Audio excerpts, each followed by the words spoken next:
It's the hottest ticket in town, the CFL Eastern Final. Is this finally the year for the Alouettes and their fans?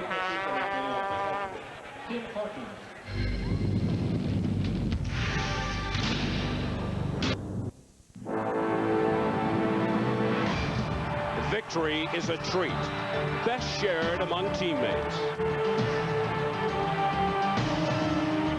Confronting, conquering the pressure with a title at stake raises the level of respect and triggers celebration. In the company of close friends, no challenge is too heavy to accept.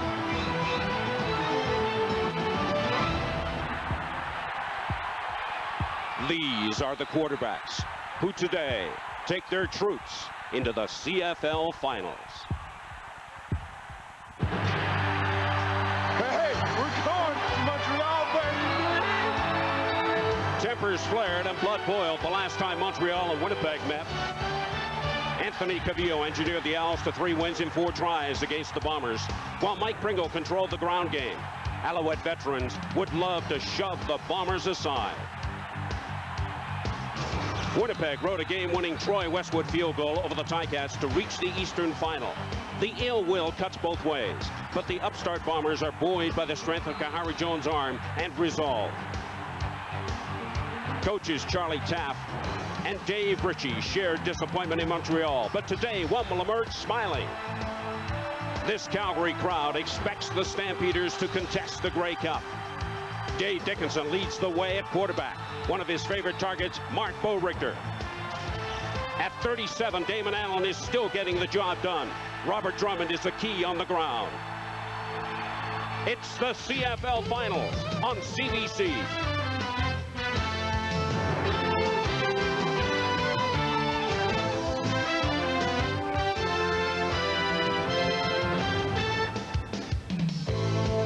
You're looking live at Molson Stadium in Montreal. This time last year, the fans left with broken hearts, but that was 12 months ago.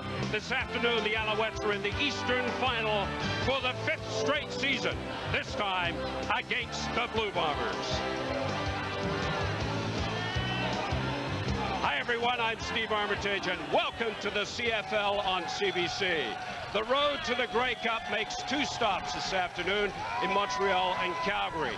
In the West, you'll see the Western Final between the BC Lions and the Calgary Stampeders. We'll have more on that matchup in just a moment. But right now, let's focus on the one here in Montreal. The first ever playoff meeting between the Alouettes and the Blue Bombers.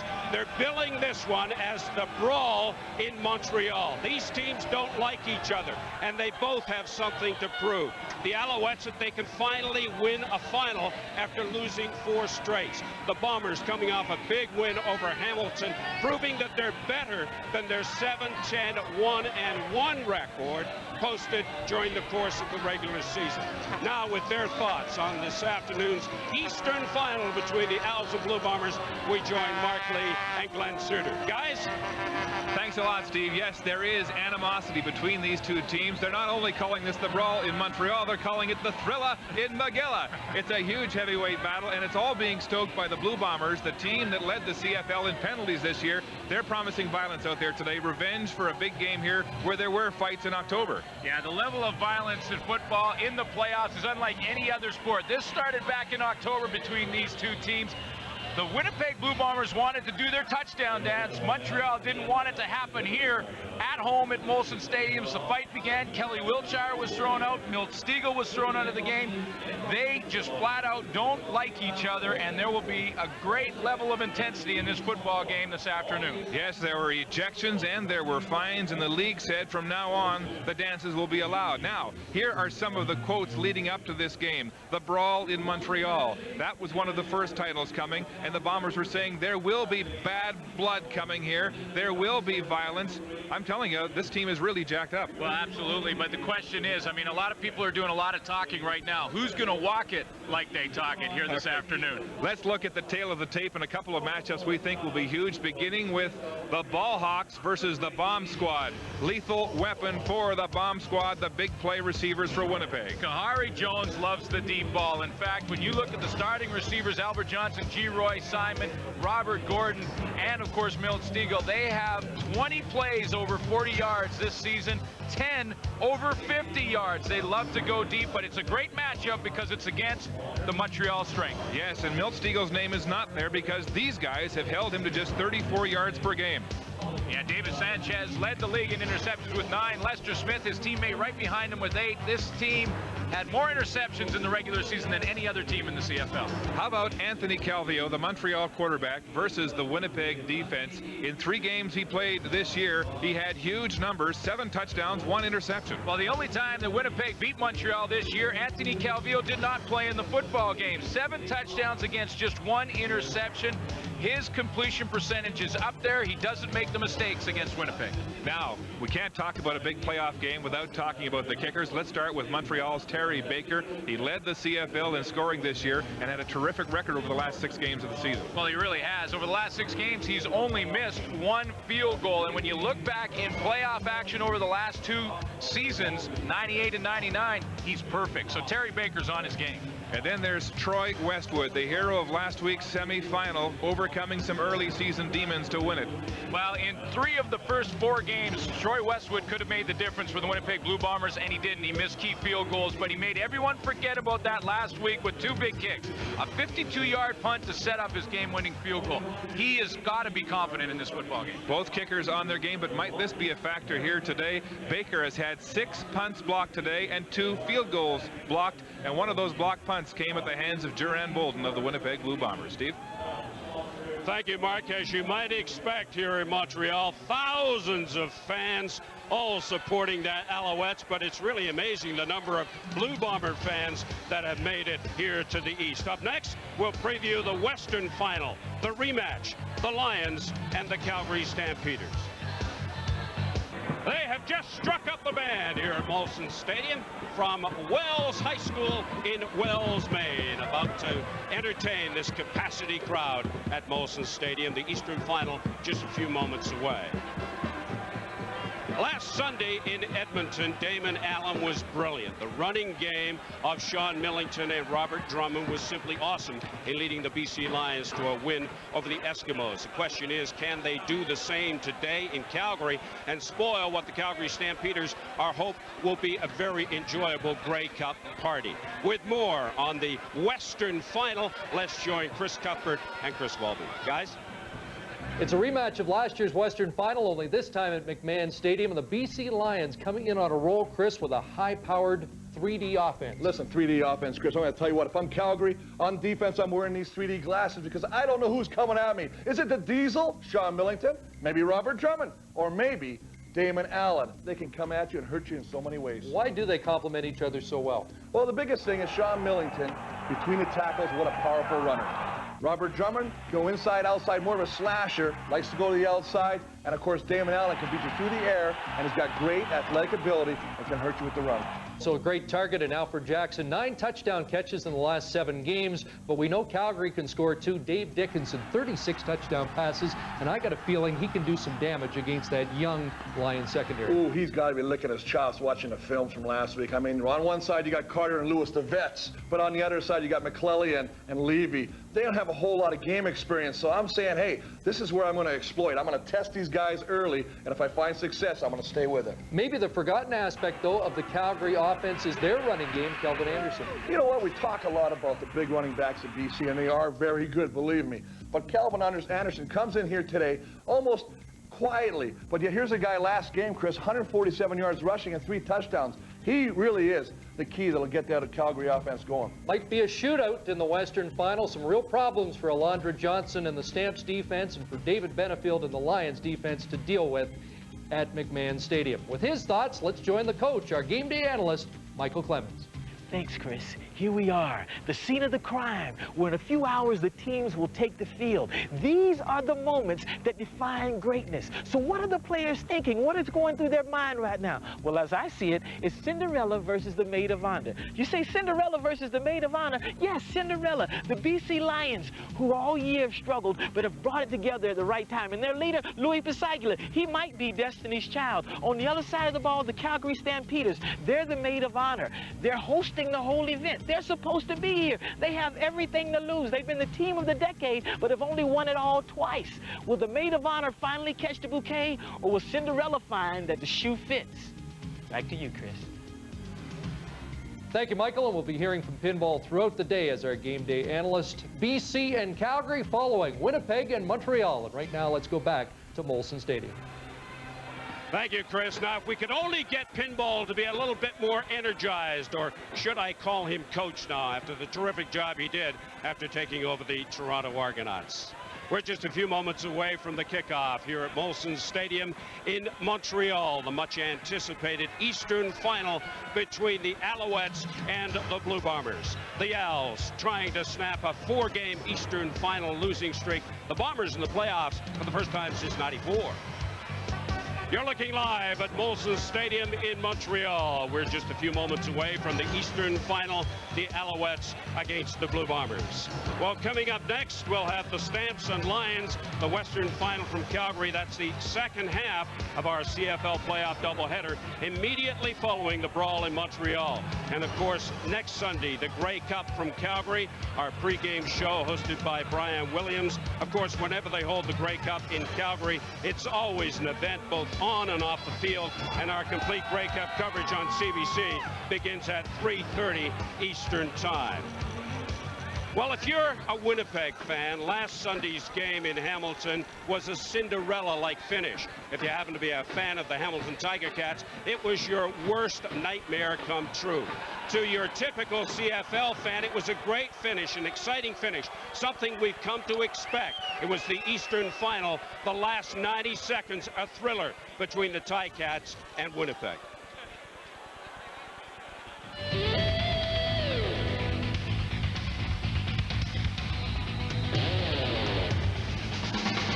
Third and 5. They are not going to go for the field goal, which would get them within 2 with 2:16 to go. Ron Lancaster's strategy is punch it in, or else we've got Winnipeg backed up. Third and goal. Big play. McManus in trouble. Gets it away. Wide open. Touchdown. Amerson.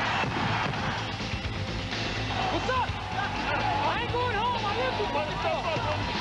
Well, I'm surprised, Chris. Minute 32 left, and they are going to punt the ball. Let's just not say that.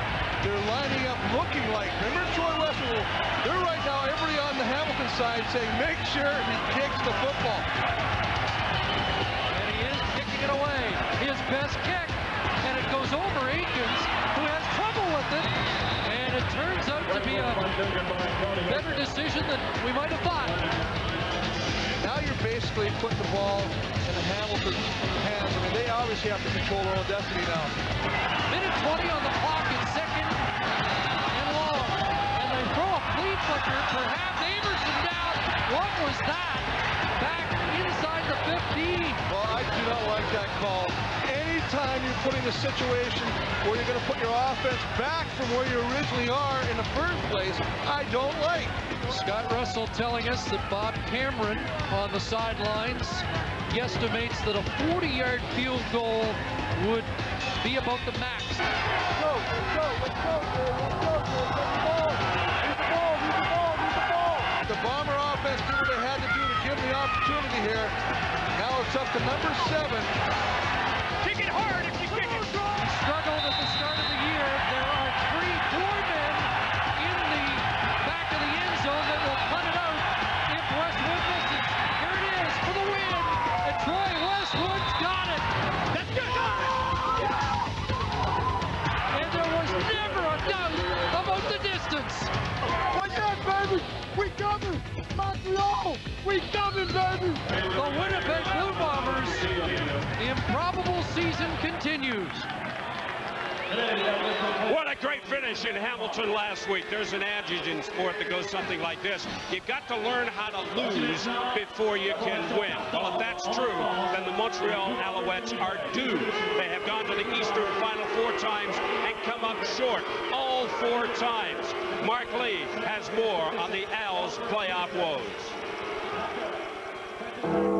The doomsday clock ticks again for the Alouettes. 4 years in a row, it has struck 12 in the Eastern Final. Their misfortune motivates this team a 5th time around. I've been more unfortunate than most. In 11 years, I've yet to make it to a Grey Cup, and that's something that I find difficult to deal with. We've had some tough losses in the past. Like you said, it always comes down to the wire. From an emotional standpoint, it's very difficult to take. It's far harder to take that kind of pain than the physical pain. Their frustration began in 1996, right from the opening kickoff in a 43-7 loss to Toronto. We didn't show up. Really didn't show up. Doug Flutie, they beat us pretty bad. The next year we went to Toronto and probably outplayed them. And there wasn't much time on the clock. They threw the ball to Clements, and Charlie and Tommy bounced off Clements. He ran 50 yards for a touchdown. Then we came to Hamilton, and we had just fought our way against the win. For a touchdown. Tracy had taken us right down the field and put us in the end zone. And we kicked off, and they threw one pass, and the guy lined up. 54 yards. He hit one like this in the warm-ups. Here's Osbaldiston. Lots of leg.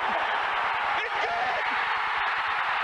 By 1998, the Alouettes were beginning to feel cursed. Veterans began to feel their mortality, but hung on for one more season. Then, in 1999, the dying minutes, it happened again. 3rd and less than a yard. And McManus will pass deep to Joe Higgins. He's got it! A Hamilton 3rd down gamble sealed Montreal's fate. A 4th straight loss that still haunts the team today. You know, those are pretty tough losses to take home on a 7-month off season. But the past is the past, and you can't dwell on it. It has been tough. I was there for 2 years, and you know, there's been guys that have gone through all 4 years of it, and it's not something that can be easily explained. There's a few of us that have rings on this team, so hopefully we will take out onto the game field the experience and the desire to want to get to that next level and have the younger ones you know, follow suit. The guys that have been on this football team for the last 4 or 5 years, who have been to the Eastern Final 4 years in a row and lost, are carrying around, I think, the dark side to them. Maybe a little black spot on their hearts, and until we get to the Grey Cup, that's always going to be there.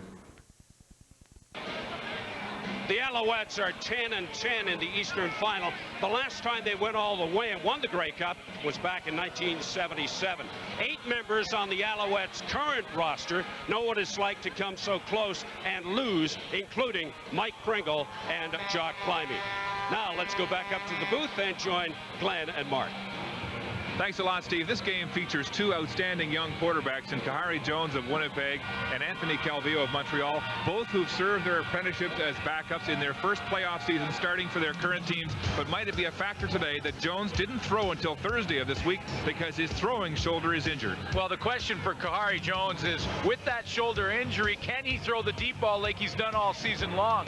10 passes from Kahari Jones have been over 50 yards. Calvillo is the surgeon. When you compare the running games, Corey Philpott and Mike Pringle, Philpott also injured, did not take a rep during the week. They need him to produce to give Kahari Jones a chance. Yes, and Pringle has doubled the Winnipeg rushing numbers all year on defense. 2 old teammates at rush end, Swift Birch against Alfred Payton. Yeah, well, Swift Birch for 3 years played in the shadow of Alfred Payton. He was the other end in that defense when Alfred Payton was a member of the Montreal Alouettes. This is his chance to show Alfred Payton that he's as good, if not better. And Glenn, different approaches from the head coaches. Dave Ritchie loves being the underdog. Revenge is his motivation against his old team, Montreal. And Charlie Taft says, don't go there. Don't get into a war of words. Yeah, Charlie Taft has been preaching discipline to his football team. Don't get sucked in. Dave Ritchie has been saying, hey, we're a bunch of renegades. Let's go play like wild dogs. What do you make, though, of the emotional factor in a playoff game like this? Can it carry an underdog team? Absolutely. I mean, that's the whole thing about playoff intensity. The emotion level is very high. I think with the Montreal Alouettes, they have to be concerned about being too high. This is a game they have to win. The pressure is on them, not Winnipeg. Yes, 4 straight losses the Alouettes have endured in the Eastern Final. Can they break that jinx here today by winning it in their 5th straight year? And Dave Ritchie said, but for a few breaks this year, his team could be 13-5, but right now they are the underdogs by 10.5 points to Montreal. Steve? Thank you, Mark. You know, we've talked a lot about the ill feeling, the bad blood between these two teams. The end result today could well be decided by the team that keeps its collective poise and stays cool. Well, I think the team with the greatest amount of poise in this game will have a big impact on who ultimately wins the football game. And you know, when you start talking to the other team or about the other team, it really takes the focus off your own preparation. So we've talked about that as a team this week, and you know, we've been the least penalized team in the league this year. We've led the league in turnover margin. Those things I think will be critically important in the game, that we can come out of it the least penalized team in this game today, and then of course winning the turnover battle. Those are always key factors in championship level games. As far as composure, I want them to be hostile, flat out mean, and get after it. And if they can hold their composure between that, because we got to do that. We're the underdogs. You ever watch Rocky? That's where we're coming from. If the teams take their cues from the head coach, then this one will not be devoid of emotion. But when you stop to think about it, with a title on the line and a trip to the Grey Cup at stake, this one should be filled with emotional scenes like this.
Jones, he makes it work with a great core of receivers for the Bombers, and on the other side it's Anthony Cavillo for the Owls. The game is next, the Eastern Final. To Molson Stadium in Montreal, the scene is set. We're ready for the CFL's Eastern Final. The Owls trying to snap a 4-game final losing streak against the Bombers in their first final since '94. The weather absolutely perfect for a football game when you consider it's the middle of November. Overcast skies. We had snow early this morning, but the snow has been taken from the field. The playing conditions are great. It is 3 degrees Celsius. The wind not really a factor. This place is jammed in anticipation of a great Eastern Final. Guys? Thank you, Steve. A huge crowd, a 19th sellout as we look at Dave Ritchie, his second season as head coach of the Blue Bombers after being fired by the Alouettes.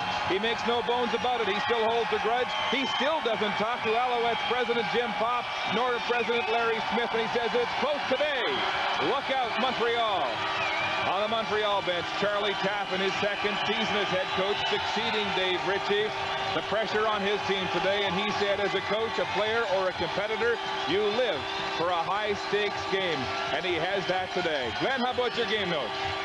Well, first of all, for the Winnipeg Blue Bombers on offense, got to get some production out of Corey Philpott. Kahari Jones likes the deep ball. They need some running game to balance that out. And 8 in the box. I think the Winnipeg defense has to gamble against this Montreal hope. For Montreal, be disciplined. Charlie Tapp does not want this team to get caught up in Winnipeg's talking. And on defense, prevent the long ball from Kahari Jones. A glorious day, as Steve said, as we're set to kick it off. The 2000 Eastern Final, another capacity crowd, where scalpers were buying tickets outside the gate today, Steve, for $400. The Alouettes won the toss. They've deferred. Winnipeg will receive, and on the runway it's Albert Johnson III across the 25 to the 30. He gets outside and is pushed out into his own bench inside the 40-yard line. So good field position for Winnipeg's opening drive, and here comes Kahari Jones, who has been simply fantastic over the last 6 games of the season, throwing 15 touchdowns and only 4 interceptions. He needs some help from his running game, though. Corey Philpott did not take a rep all week in practice because of a groin injury. There's lethal weapon 4. And there's your offensive line, anchored by Dave Vanconi. Yes, 2 key players, Jones and Philpott, nursing injuries coming into this huge championship game. Kahari Jones will pass. It's complete to Johnson across the 42. He beats a tackle. That was Baron Miles, and finally goes down on this slick turf. It snowed here this morning, Glenn. They shoveled it by hand, and then they brushed it. They've gotten the snow off, but it is a wet field. Defensively for the Montreal Alouettes, for 3 years, Swift Birch played in the shadow of Alfred Payton. He has a chance to step out of that shadow here and show something this afternoon. Just under 7 yards on that first down play. It is second and just over 3. Winnipeg. Jones, play action, has pressure. Gets it away, intended for Geroy Simon, but he couldn't catch it. Reed had pressure, though, on Jones. Montreal Alouettes coming with a bit of a stunt up front from their middle linebacker, Stephon Reed. He's going to get into Jones' face and make him move around, use his feet to buy a little bit of time. He had Geroy Simon on the sideline, but again, the emotions, there's a lot of butterflies, a lot of intensity on the football field to start things out. You want to get out there and get your first hit so you can just relax and play football. Tyree Davis and Thomas Haskins are back to return the first punt of the game from Troy Westwood. A spiraling kick that comes down to Davis across the 30-yard line, and he's hit hard. He dropped the ball. Fumble. The Blue Bombers say they have it, and it is Winnipeg ball. A huge turnover to start this game from the Alouettes.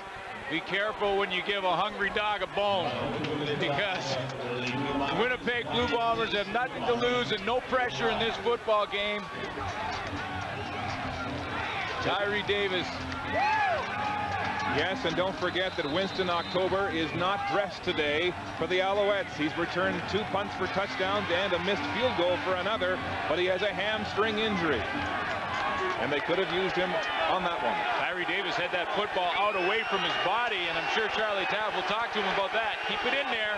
Turnovers are going to be very important in this game. First down at the 30 for Winnipeg. Deep. Intended for Albert Johnson. He's got it. Oh, what a big catch as the bomb squad strikes early for Winnipeg. You know, the Montreal Alouettes are so pumped up, and they have so much to prove in this football game in front of their home fans. It's almost to a point where they need to settle down a little bit, because they were all over this throw to Albert Johnson, and they couldn't make the play. 24-yard pickup, Glenn. First and goal, Winnipeg at the Montreal 6-yard line. That was a Smith sandwich right there. The Alouettes led the league in turnover ratio, plus 19. A killer there. Here's Jones looking to the end zone. It's incomplete. Over a crowd. Close coverage. Sheldon Benoit back in the end zone on coverage from the middle linebacker position. Robert Gordon, 4 games versus Montreal, averaging about 80 yards per game, but he had really no room. Davis Sanchez, league leader in interceptions, right in his hip pocket. Second down and goal. Blue Bombers at the 6.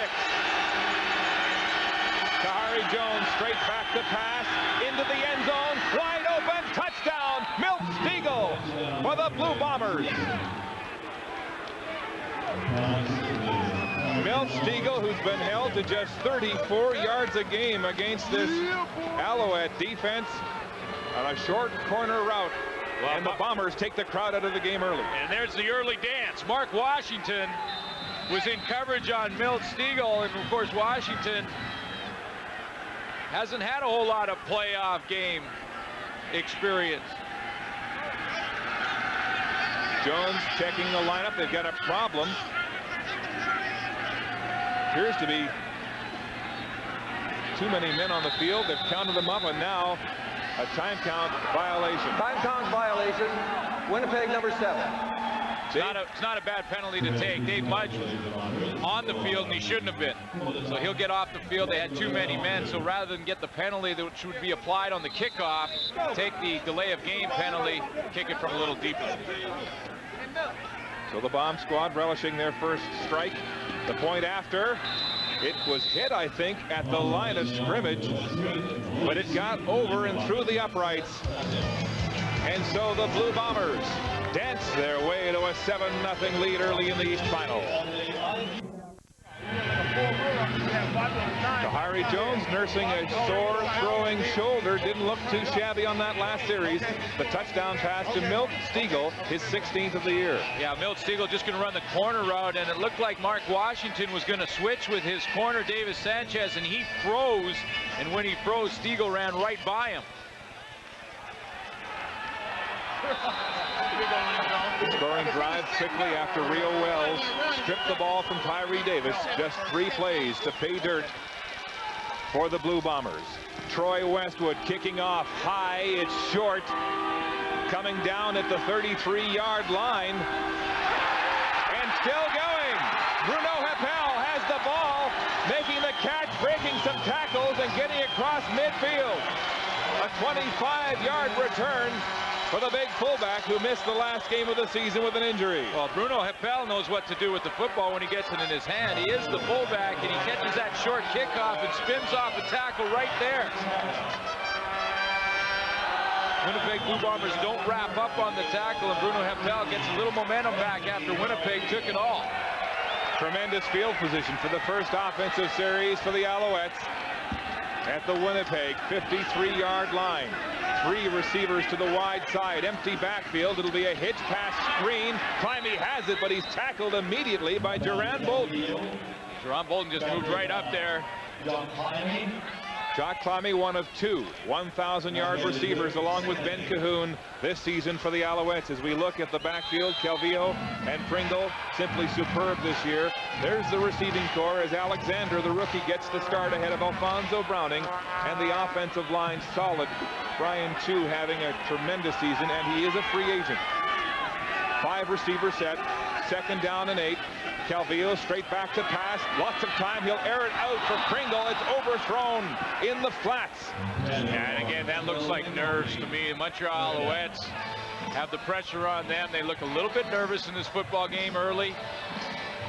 They had good coverage on defense in the first series and still let the ball be caught. And then on that pass, just a bad throw by Anthony Calvillo. Glenn Calvillo's previous playoff start was 1996 against Hamilton. He threw 4 interceptions in that game and a 22-11 loss.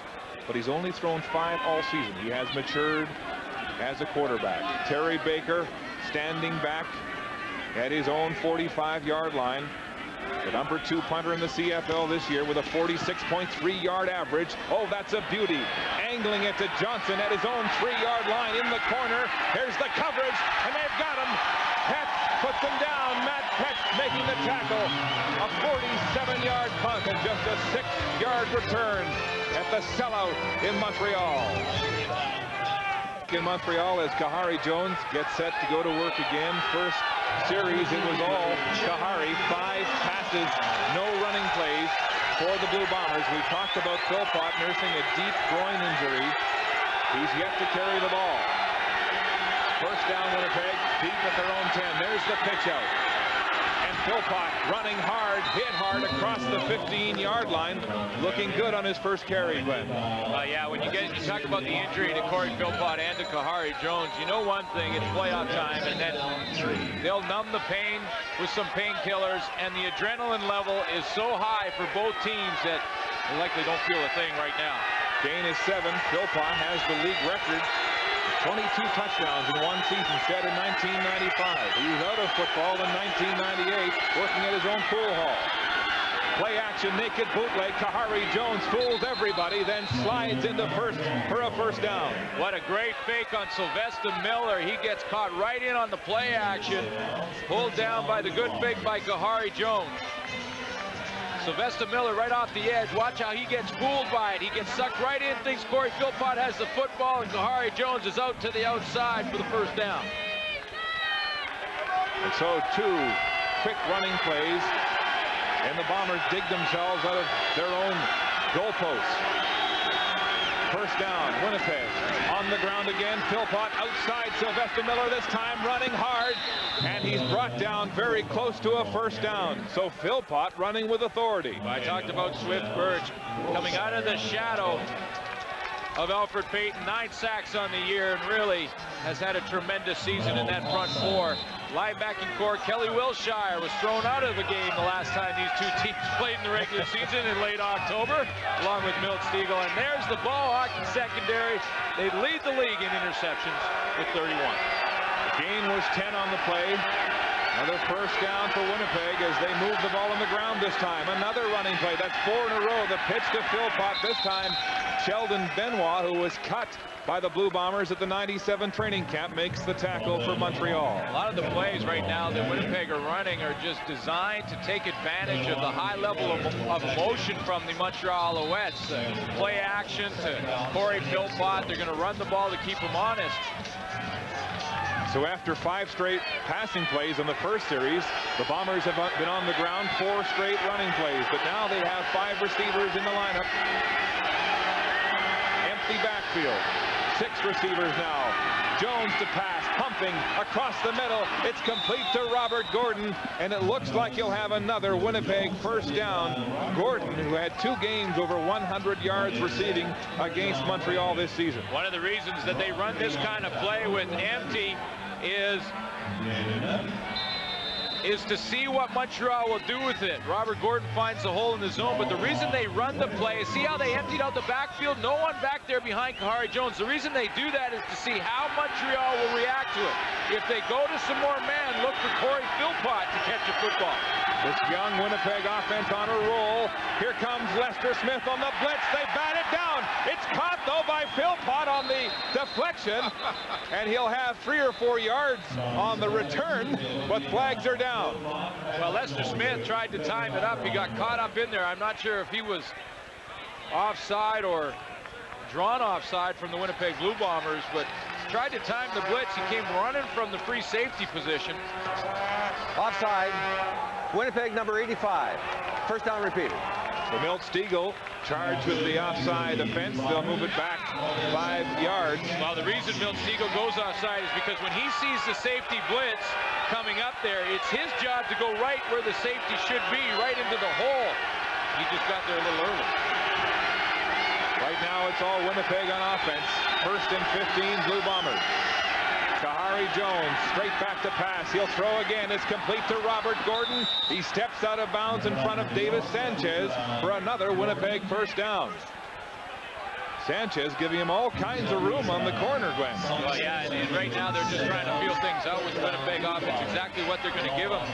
Davis Sanchez looks back into the quarterback, and when he does, he loses sight of Robert Gordon. He's watching the quarterback the whole time, and usually when you do that as a DB, you might as well buy a ticket for the game. 17-yard gain for Gordon, the number 5 leading receiver in the CFL this year. Another first down for the Blue Bombers as they continue to move. They'll go on the ground. Philpott, huge hole, puts his head down, and he'll be close to another first down as Mark Washington made the tackle. Great drive for the Winnipeg Blue Bombers, even if they don't come away with any points, because it just got all that field position back that they had lost on the kick from Terry Baker. And it's a good drive because there's balance in the drive. We've seen a lot of Corey Philpott in this drive, some play action, and a couple of passes to Robert Gordon. So Kahari Jones, very effective with this drive. Glenn, this big Bomber offensive line with the return of Eddie Blake at the right guard position. And of course, big Brett McNeil on the left side, bloodied last week in the Eastern semifinal. They've been controlling the line of scrimmage. No question about that. Brett McNeil, what a story he is. Pretty much every injury you can have, he has. 7 first downs for the Bombers, none for Montreal so far in this game. Here's Jones back to pass, passing again. Stegall tries to one-hand it, and then Washington takes him down. It's incomplete. First time that Mark Washington is one of the defensive backs for Montreal to actually come up and challenge one of these Winnipeg receivers. He was right on him, jamming him all the way down the field, and Stegall really just couldn't get enough room and couldn't get turned around. But it's because Mark Washington was physical with Milt Stegall. He got up there and he used his hands to try and stop him from getting off the ball. The Bombers picked on Washington the last time they played. Simon had 2 touchdowns over him in 3 in total in the game. Second down and 10. Winnipeg. Lots of time in the pocket. A wobbly pass. It is intended for Johnson, and it looks like it will be a completion. Yes, he got back and caught it just before it hit the turf. You know, one of the things you got to be happy about if you're a Winnipeg fan right now is that the Montreal defense is respecting the speed of the Winnipeg receivers so much. They're giving him a ton of room right now. And give credit to Winnipeg and Kahari Jones. He's calling plays to take advantage of that. He's calling the plays for the quick outs, the under patterns, everything short, knowing that Montreal has to respect that speed. Yes, the first-year starter, Jones, is calling his own plays. Play action now. Jones throwing again for Stiegel. He's got it. Oh, climbing the ladder and catching that one on the fingertips. And it looks like he'll be close to another Winnipeg first down as they now move inside the Montreal 20. Well, a great drive by Kahari Jones. And if you had any question about the shoulder, just look at that tight spiral on a rope right to Milt Stiegel. In fact, it had so much on it, he had trouble handling it. He caught it the third time. He'll be very close to the first down. Irv Smith giving him all kinds of respect again, though. Look at the space. Well, you really have to. I mean, even when you get down into the red zone, into the scoring zone, inside the 30, as a defensive back, you have to still give them a lot of room because of their speed, because the end zones are 20 yards deep. Exactly. Kahari Jones good on 7 of 10 attempts so far for 96 yards through the air. But I tell you, if the Montreal secondary are going to win this football game, they're going to have to come up and challenge these receivers. They're going to have to say that they have confidence in their own ability. Stiegel, the number 2 receiver in the CFL this season. It is second and inches. Bombers. Jones will pass, looking to the end zone for Gordon. Oh, and Gordon knocked out of bounds. It's incomplete. Davis Sanchez drilled him through the advertising billboard. This is what Charlie Taff has been preaching to this football team all week long, is discipline. Make sure you don't get fooled by any trick plays. Kahari Jones could have just run the ball for the first down. Instead, he tries to go over top, and Davis Sanchez was not fooled. He played it perfectly. He was right on Robert Gordon, and then didn't treat him with much respect afterwards, did he? Exactly, and they had one in their hip pocket. It's now third and inches. Bombers will gamble on the ground. Jones sneaking for the first down. You saw that hit Kahari Jones took after the throw to Robert Gordon. That was right on that sore shoulder. And there was talk, sorry Glenn, this week, Swift Birch indicating he didn't think that Jones could stand the heat this week. There was a lot of talk going on between both teams, back and forth in newspapers and radio and television interviews. In his first game as a starting quarterback, week 4 for Winnipeg, he passed for 449 yards and 3 touchdowns as Swift Birch looks on desperately. This defense trying to stop Winnipeg as they monopolize the clock and the ball. Jones back to pass in the air, too high again, double coverage on Robert Gordon. Stephon Reed made the play. He got way underneath Robert Gordon. Mark Washington is covering him, but Stephon Reed showed some great speed to get that far to the sideline. He gets underneath the pass and made it impossible for Kahari Jones to get that one in there. Charlie Taff can't believe it. His offense has been on the field once so far in this football game. Boy, that time of possession, though, that really tells the story. One way to keep Pringle off the scoreboard, keep him off the field. This is the 13th play of this drive. Second down and 10. Jones to the air again, rolling, pressure now, escapes it, will throw to the end zone, too high again, intended for Milt Stiegel as Washington takes him down. And you know what, they're really starting to challenge those receivers now. Mark Washington physical with Milt Stiegel in the last 3 or 4 plays, and a blanket coverage from that Montreal secondary. Kahari Jones had nowhere to throw the football. He goes out there, he looks down the field, once he breaks contain, and there's absolutely no place to throw that ball. And so the Alouettes secondary, as you say, Glenn, tightening up and forcing the Bombers now into a field goal situation. Stiegel having words with Washington. He was sparring before this match. This will be from the 22.5-yard line, and it's good. Troy Westwood puts the Bombers ahead 10-0 with 2:19 to play as Kahari Jones controls this game.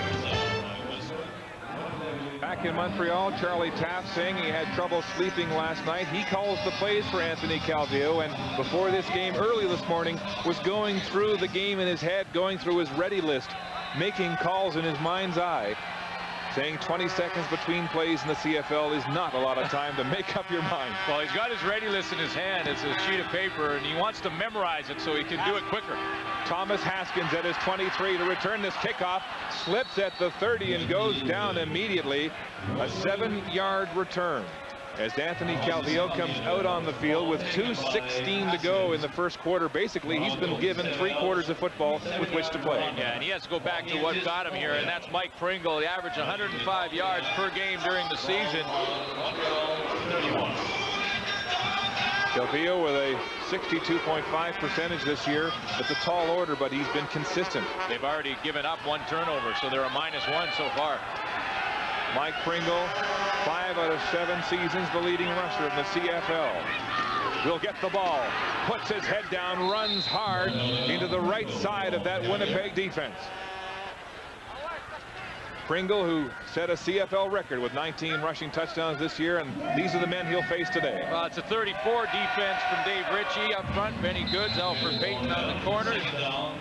Lamar McGreg's in that lineup. Would love to have a great game here, and Ron Warner's had a great game last week versus Hamilton. Tom Europe is the safety. Jerome Bolden has a knack for blocking kicks, and the Montreal Alouettes have had trouble defending against the block kick.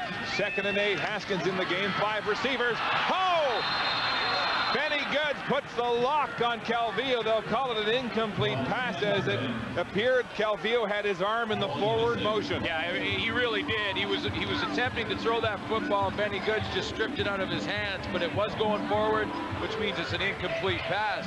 But again, it's 2 and out for the Montreal Alouettes, and that time of possession just keeps mounting in the favor of the Winnipeg Blue Bombers. Benny Goods came off the corner. Another look at this. I think Montreal may have got a break. Oh, he did get it away at the last second. Yeah, his arm was going forward. Punt situation. Terry Baker has had 6 blocked this season. Jerome Bolden has 1. Albert Johnson III is on the runway to receive this punt. It's a low, wobbly punt, taking a bounce at the 45. Johnson picks it up and then goes down quickly as Matt Peck was headhunting on the punt cover. And so again, this vaunted Winnipeg offense gets ready to start. Anthony Calvillo in conversation with Ben Cahoon, his other 1,000-yard receiver, along with Pliny this year. But Calvillo clearly frustrated. 2 series and nothing to show for it yet in this game. Well, he hasn't had the ball long enough. I mean, that's 2 and out both times. Kahari Jones with long drives is keeping the time of possession in favor of Winnipeg. Jones pitch out. Corey Philpott wide side, following his blockers, breaks a tackle and then gets across center field. Philpott scampering for another first down, it looks like. Yes, indeed, first down, Winnipeg. Well, he either doesn't feel the pain or he's playing through the pain. But Corey Philpott showed great speed to the outside there, and if this is a guy with a groin injury, can't tell. He didn't practice at all this week leading up to this football game because he was in so much pain. What a game he's had so far in the first quarter. Time ticking now. This will be the last play of the opening quarter. Jones, quick drop pass to Gordon. He's got it, then stumbles as he tries to turn underneath Davis Sanchez. The game will be about 6 or 7 yards, and they will change ends. At the end of the first quarter, young Kahari Jones, his first season as a starter in the CFL, and he's looking calm and cool with a 10-0 advantage here over Montreal.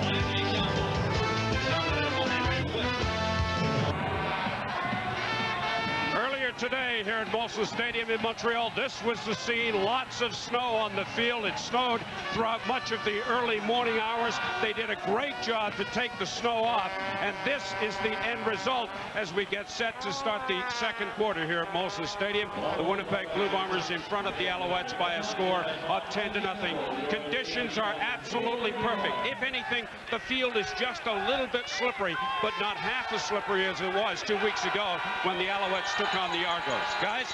Steve, if I didn't see it with my own eyes, I wouldn't have believed that they shoveled this field by hand. Second down, 3. Bombers. Jones passing wide side. It's complete to Albert Johnson, and another Winnipeg first down as he goes out of bounds at his own bench. And Winnipeg first quarter. Well, the Winnipeg Blue Bombers dominated. Just look at that. Right there. I mean, that's domination when you have the football that long in one quarter of play. 12 minutes. Montreal with 4 offensive plays and 5 net yards in that first quarter. Yeah, twice 2 and out. Here come the Bombers again, threatening inside Montreal territory. 3 receivers to the wide side. Handoff back to the short side. Corey Philpott is gang tackled. Hit hard at the 40-yard line for a short gain of maybe 2 on the play.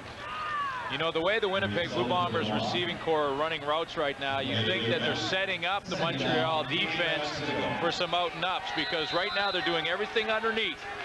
A lot of outs, a lot of short curls. But this is an explosive receiving corps that love the deep ball. Look for them to run the double cuts very soon, meaning out and then back down the sideline. Head coaches, a contrast today. Taft looking concerned. Ritchie, everything going well. Kahari Jones, second down and 8. Gets away from the rush. Here comes Miller from behind. Can't get him. Jones hit hard, short of the first down. It's Kelly Wiltshire making the tackle and then having words with Alfred Payton at the Winnipeg bench. Wiltshire, of course, one of the players ejected in that brawl. Payton having words this week saying he was upset with comments by Steve Charbonneau, who said when he was a premier player he could do a lot of talking, but considering his play this year, Alfred ought to shut up. Well, he talked about a lot of quick outs and stuff from the Winnipeg receiving corps. This time they're going to head down the field. So you see the curl right there. Watch for them to go curl and go. As this game progresses, they're setting up the Montreal secondary. 43-yard field goal from Troy Westwood is good. Hitting that one right between the uprights, and it's all Winnipeg here in the first half. They lead Montreal 13-0. Hoping this is finally the year that the Alouettes can win an Eastern Final. 5 straight years they've been in it, and they've lost it 4 in a row. Mike Pringle, one of 5 former Baltimore Stallions who have a Grey Cup ring on this team. Play action now. Calvillo rolling, passing. It's in and out of the hands of Kevin Alexander. A perfect pass hitting the rookie in the numbers. Well, Kevin Alexander just flat out dropped the ball, but I'm really surprised that the Montreal offense is not going back to Mike Pringle. You just mentioned him, Mark, and Mike Pringle is the reason that they're in the final. Once again, that's just flat out dropped, a perfect pass from Calvillo. Pringle, in the 17 games he played this year, in 10 of them, he had 20 or more carries. In those games, he averaged 126 yards per game. You got to give the ball to Mike Pringle. Haskins in for Heppel. 5 receivers set. Back to pass. Calvillo will throw wide side to Jock Climby. He makes the catch but can't escape Rio Wells, who makes the tackle at the 40. 5 yards short of the first down, and that's 3 series, 2 and out for the Alouette offense. Well, and it's not characteristic of the way the Montreal Alouettes play football. They come in and they pound you in the middle with Mike Pringle until you get so worn down with it, then they throw it up over top of you. Mike Pringle is just not involved in this offense, which is a big surprise. By the way, in the 7 games where he didn't get 20 carries, his average dropped to 74 yards per game. So if Mike Pringle gets the ball over 20 times, basically Montreal wins the game. Terry Baker to punt. Albert Johnson III, the lone bomber, back to receive. Here comes the block attempt. Baker gets it away, a high spiral, forcing Johnson back inside his 20 as he bellies back to the 16. Nowhere to go. Great punt cover by the Alouettes on a 50-yard booming kick from Terry Baker, and no return to show for it in front of this quiet sellout crowd in Montreal. Back in Montreal, the unlikely playoff run of Winnipeg looking good, a 13-0 lead, and now Montreal will depend on their ball hawks. Well, they have to get some big plays out of that secondary that were providing big plays all season long. 31 interceptions on the year. Davis Sanchez led the way, and they turned it into some points, too. 4 touchdowns. They desperately need a turnover here to get the crowd back into it and get some momentum. Here's Jones, straight back to pass in the pocket, going deep. It's intercepted. Irv Smith has the ball for Montreal, and the Ball Hawks come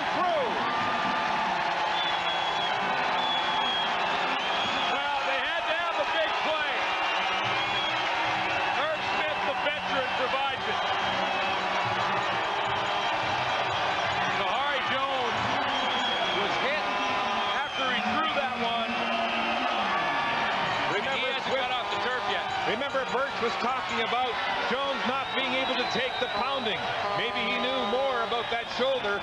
But yes, this is a bad sign for Winnipeg as their quarterback is down, prone on the turf, and it's Montreal ball. And the training staff was reaching under the shoulder pads to go to that shoulder area. It was the right shoulder, the arm that he's got lying on the ground. Here's Kahari Jones after delivering that pass. And he didn't get hit. You know what? It was the throw that injured him. Wait a minute. Backside. Ed Villion from behind after the interception, taking out the quarterback. And he wasn't prepared for the hit, and that's why it injured him. But he went right for those ribs.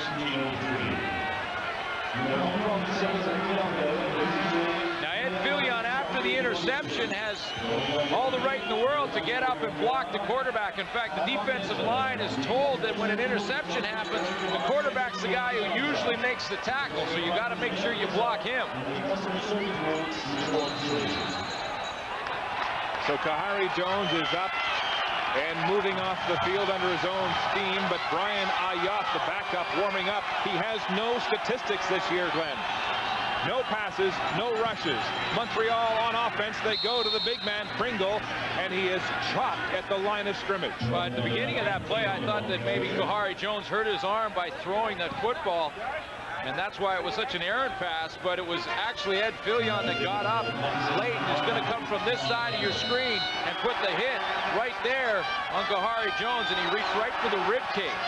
Now, that is a good sign, believe it or not, because he doesn't want to re-injure that shoulder on his passing arm. Alouettes 2nd and 10. After Pringle was stopped dead at the line of scrimmage. Rolling now. Calvillo throwing deep to the end zone, looking for Alexander, but he is shadowed by Rio Wells. Tremendous coverage on the corner. Calvillo has taken a couple of big hits in this quick series that he's been in, and again, they're 2-0. That's the 4th straight time that Montreal just cannot generate a first down. You got to give credit to this defense, the Winnipeg Blue Bombers. Well, Calvillo was frustrated 1 year ago when he played 1 quarter in the East Final and could come up with but a field goal.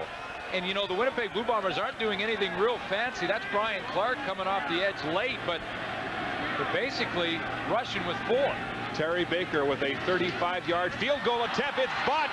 Looked like they tried a fake, and they'll get nothing. Well, I tell you what, you get a desperate team fired up, and watch out.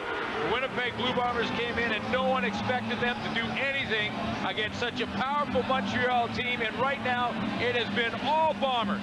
They have all the momentum, and Montreal just can't stop the bleeding. Ben Cahoon looked like he didn't. Yes, a bad hold.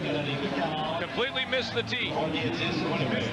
Brandon Hamilton and Jerron Bolden are quick to make the tackle. The snap was perfect. But Ben Cahoon missed the tee completely, and Jerron Bolden throws him down. So Winnipeg not only gets the ball back, not only avoids any points against, but they also get pretty good field position. Kahari Jones is back on the field at quarterback for the Blue Bombers. First down at the 40, handing off to Philpott. What a hole! A corridor right through the defense of Montreal, but there are flags down at the 47. A 13-yard carry by Philpott. But it may be coming back, and the indication is holding against the Blue Bombers. Here's Dave Ewell. Holding, Winnipeg 65. First down repeated. Oh, Alouettes. Eastern All-Star this year for the Winnipeg Blue Bombers gets caught on the holding, and that was right at the point of attack, right? The hole that Corey Philpott ran through was right beside Mo Alouettes. So the team that led the CFL in penalties gets a costly 10-yard penalty there. It is now 1st and 20. The ball spotted at the Winnipeg 30-yard line. 10 minutes to go in the first half. 13-0 Winnipeg. Shotgun formation, and the play is blown down. There are flags everywhere. Well, this is going to be a no play. There's flags on the field, but again, they're going with Philpott. Time count. They're trying trying to see what Montreal is doing when they put Philpott in motion out of the backfield all the way to the wide side of the field. Because if Stephon Reed leaves the linebacking core and goes and covers Corey Philpott, they're going to go deep to him. Quarterback numbers, Jones dominating. It is 1st and 25 now as the crowd comes alive. Kahari Jones looked like he wanted to draw, and he's tripped up for another loss on the play. Ed Fillion jamming number 61, Eddie Blake. Here's what I got to show you with this Corey Philpott motion they're trying to do. Corey Philpott is right here, right at the bottom of your screen. But see, this is Davis Sanchez, the corner. They didn't bring the linebacker out there to cover Corey Philpott. That's why Kahari Jones didn't see the defense he wanted and really just took the loss. 2nd down and 27. Blue Bombers moving back. Jones straight back to pass. Looking deep. Flush. He'll be sacked. It's Swift first with the scalp for Montreal. Well, it's amazing that the bench of whom botched snap can turn into a positive, really, for the Montreal Alouettes because of their defense.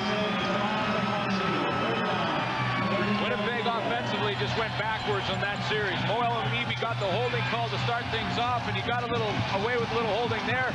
Swift Birch didn't care. He got the sack anyway. Yes, Winnipeg lost 20 yards on that drive. 3rd down and 30 with Westwood standing at his own 5. Tyree Davis is the lone man back to return this punt. Westwood hesitates, gets it away. It's caught by Irv Smith, short. No yards called. He was well within 5 yards of the other Bombers. Great field position.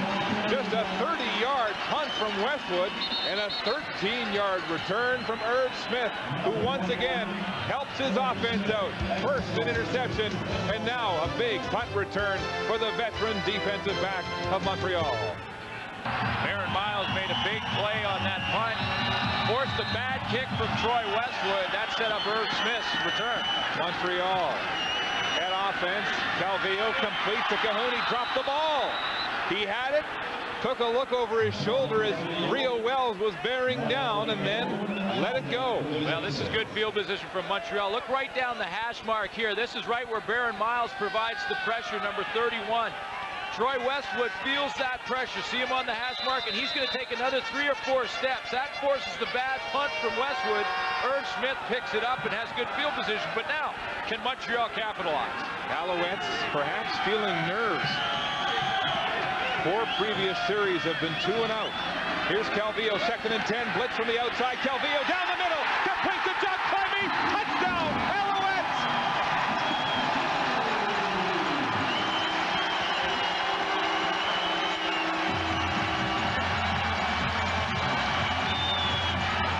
Finally, the Alouettes strike on offense.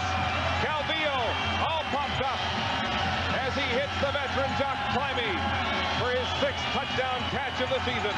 Winnipeg came with the blitz defensively, and really Anthony Calvillo had his choice between Jock Clemmy on one side and Kevin Alexander down the seam on the other. Both were wide open.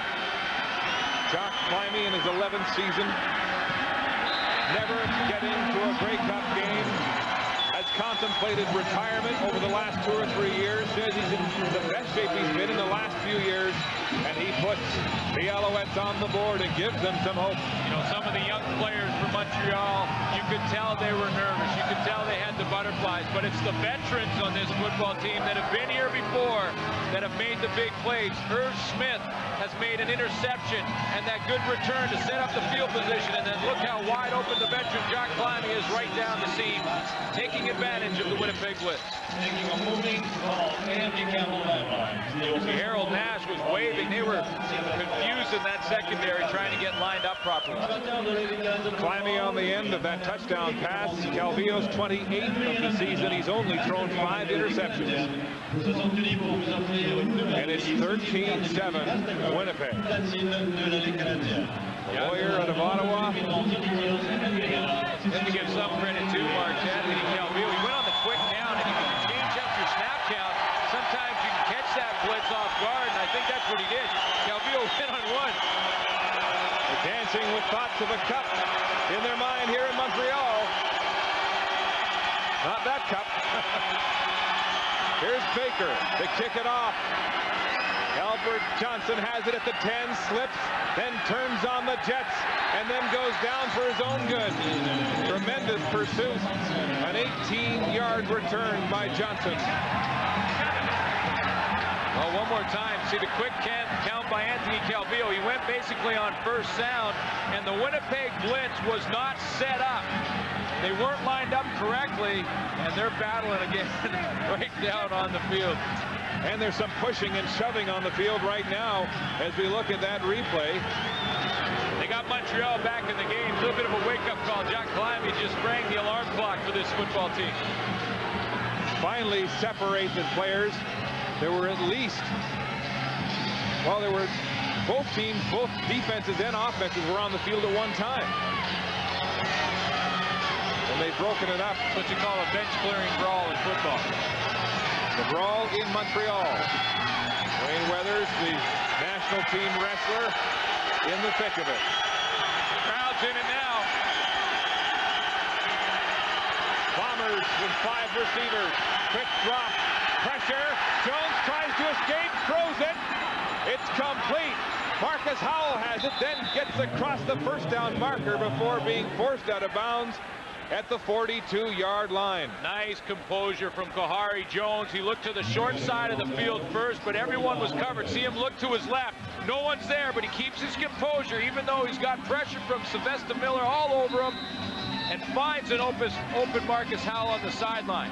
Howell, the local boy who grew up in Winnipeg, pretending to be Hall of Famer James Murphy, playing street football, gets a chance to wear the gold and blue, and a big catch here for the Bombers.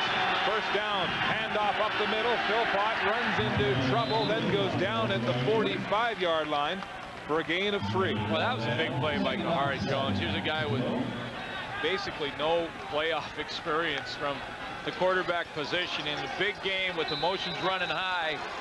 He has the presence of mind with Montreal and with all the momentum of late to step up there and throw that first down on the last play. That's a big play from a young quarterback, experience-wise. Second down and 7, Bombers. Empty backfield. Straight back. Jones fakes, will run, puts his head down. Wiltshire waits for him at the 50. He won't get to the first down marker. This is playoff football. Kahari Jones heads up in there and doesn't hook slide. Sacrifices his body to try and get a key first down for his football team and takes 2 pretty big hits in the process. But now's the time, this time of year, that every single player lays it on the line, and there's no hook slide from Kahari Jones there, and he takes a big hit from Kelly Wiltshire. Right on that sore shoulder. And then Birch came in just to make sure he was down. Punt situation, Westwood, trouble, it's blocked! Wiltshire tries to get it, it goes by him. Spencer McLennan grabs it, flags are down. It looked like Baron Miles got in there again, Glenn. Absolutely, it came from the same general area on the rush. Last time he forced a poor kick from Troy Westwood, and this time he actually got his hands on it.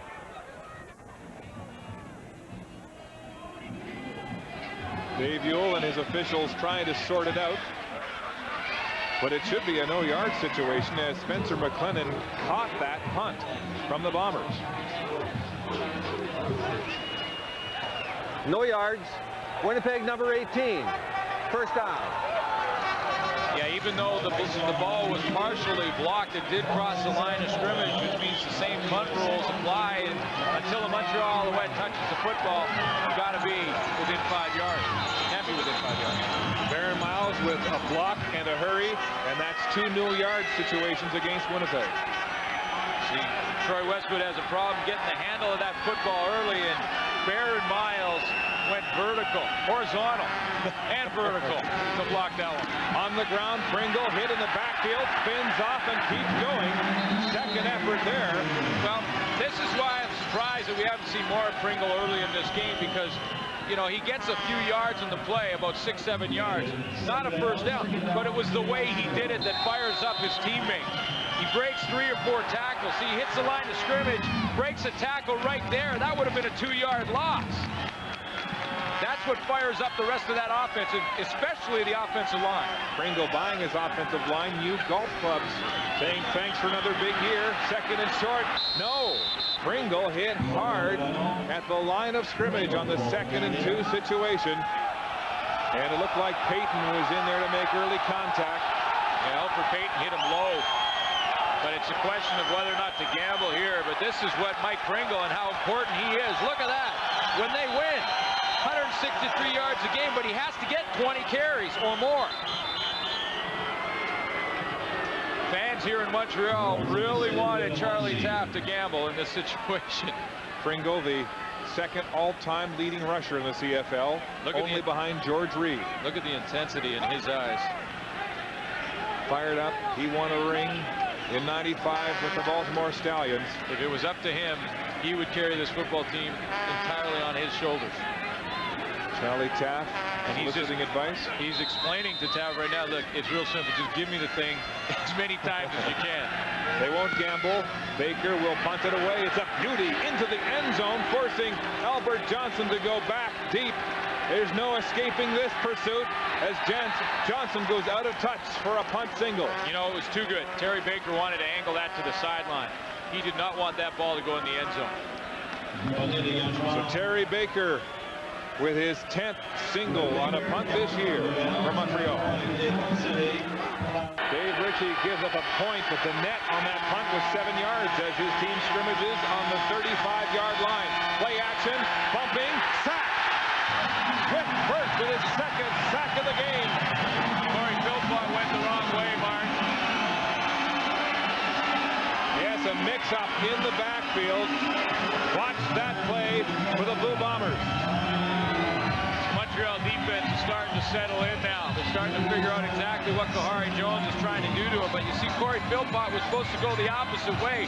When Kahari Jones came out of there from the center, he went to his right and held that football out there. Corey Philpott was right in front of him, and they actually collided and allowed Swick Burch to get home. Burch blindsiding the Winnipeg quarterback for his 11th sack of the year. 2nd and real long.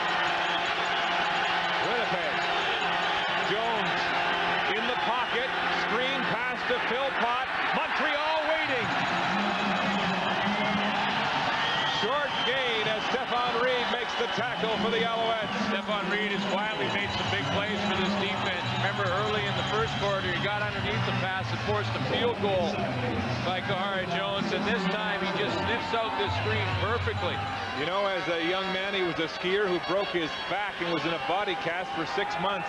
Who would have thought he'd be playing pro football? He drops on this side of the field and really sniffs it out. Larry Davis back to return this punt. Oh, another partial block off of Westwood, and it's Irv Smith again, and another no-yard situation for the Blue Bombers. Flags are down. A 19-yard punt from Westwood and a 3-yard return. Westwood having trouble after that beauty 45 yards into the wind in the last minute and a half of the Eastern semifinal. Baron Miles set it up with that very first one, and then the kicker starts to look up. He starts to take a peek. No yards. Winnipeg number 2. First down. That's their 3rd one, and the reason for the no yards is the partially blocked and the pressure forcing Troy Westwood into some bad kicks. So special teams and defense for Montreal are really starting to pick up their play. Now, if their offense can catch fire, watch out. Hey, he's on fire. Swift Burch with 2 sacks in the first half of this football game. The soft-spoken defensive end who's talking with his actions here today. First down, Alouettes. Calvillo passing. Flags are down. It was intended for Alexander, but he was hit, and it looks like Lamar McGriggs is the culprit for the Bombers. Well, Lamar McGriggs is arguing that he was just defending his spot on the field. If you make contact with the receiver and the receiver's in front of you, you're allowed to do that, provided the football's not in the air. And it was. That ball was thrown on time from Anthony Calvillo, and right as the ball was released, Lamar McGriggs jammed Kevin Alexander. Here's the jam. That one's okay. That's the bad one, because the ball's already in the air. Not to mention the fact that McGriggs was not defending his ground. He actually left his area to go and push Kevin Alexander. So no question that was a penalty despite the argument. McGriggs cut by Ron Lancaster and the Tiger Cats earlier this season, finding new life in Winnipeg. Dave Ritchie says he's been outstanding. Not there. Pringle on the ground. Big hole for Mike Pringle. Still going. Finally tackled at the goal line. There you go.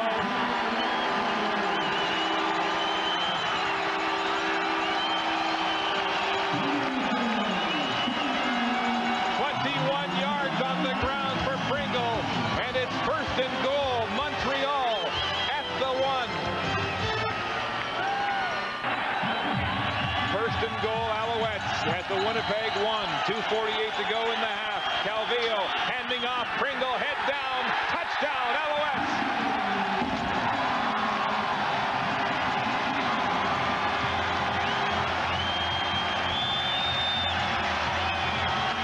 The crowd is standing at Molson Stadium as the Alouettes take the lead after being dormant in the first quarter, and it's Pringle who leads the way.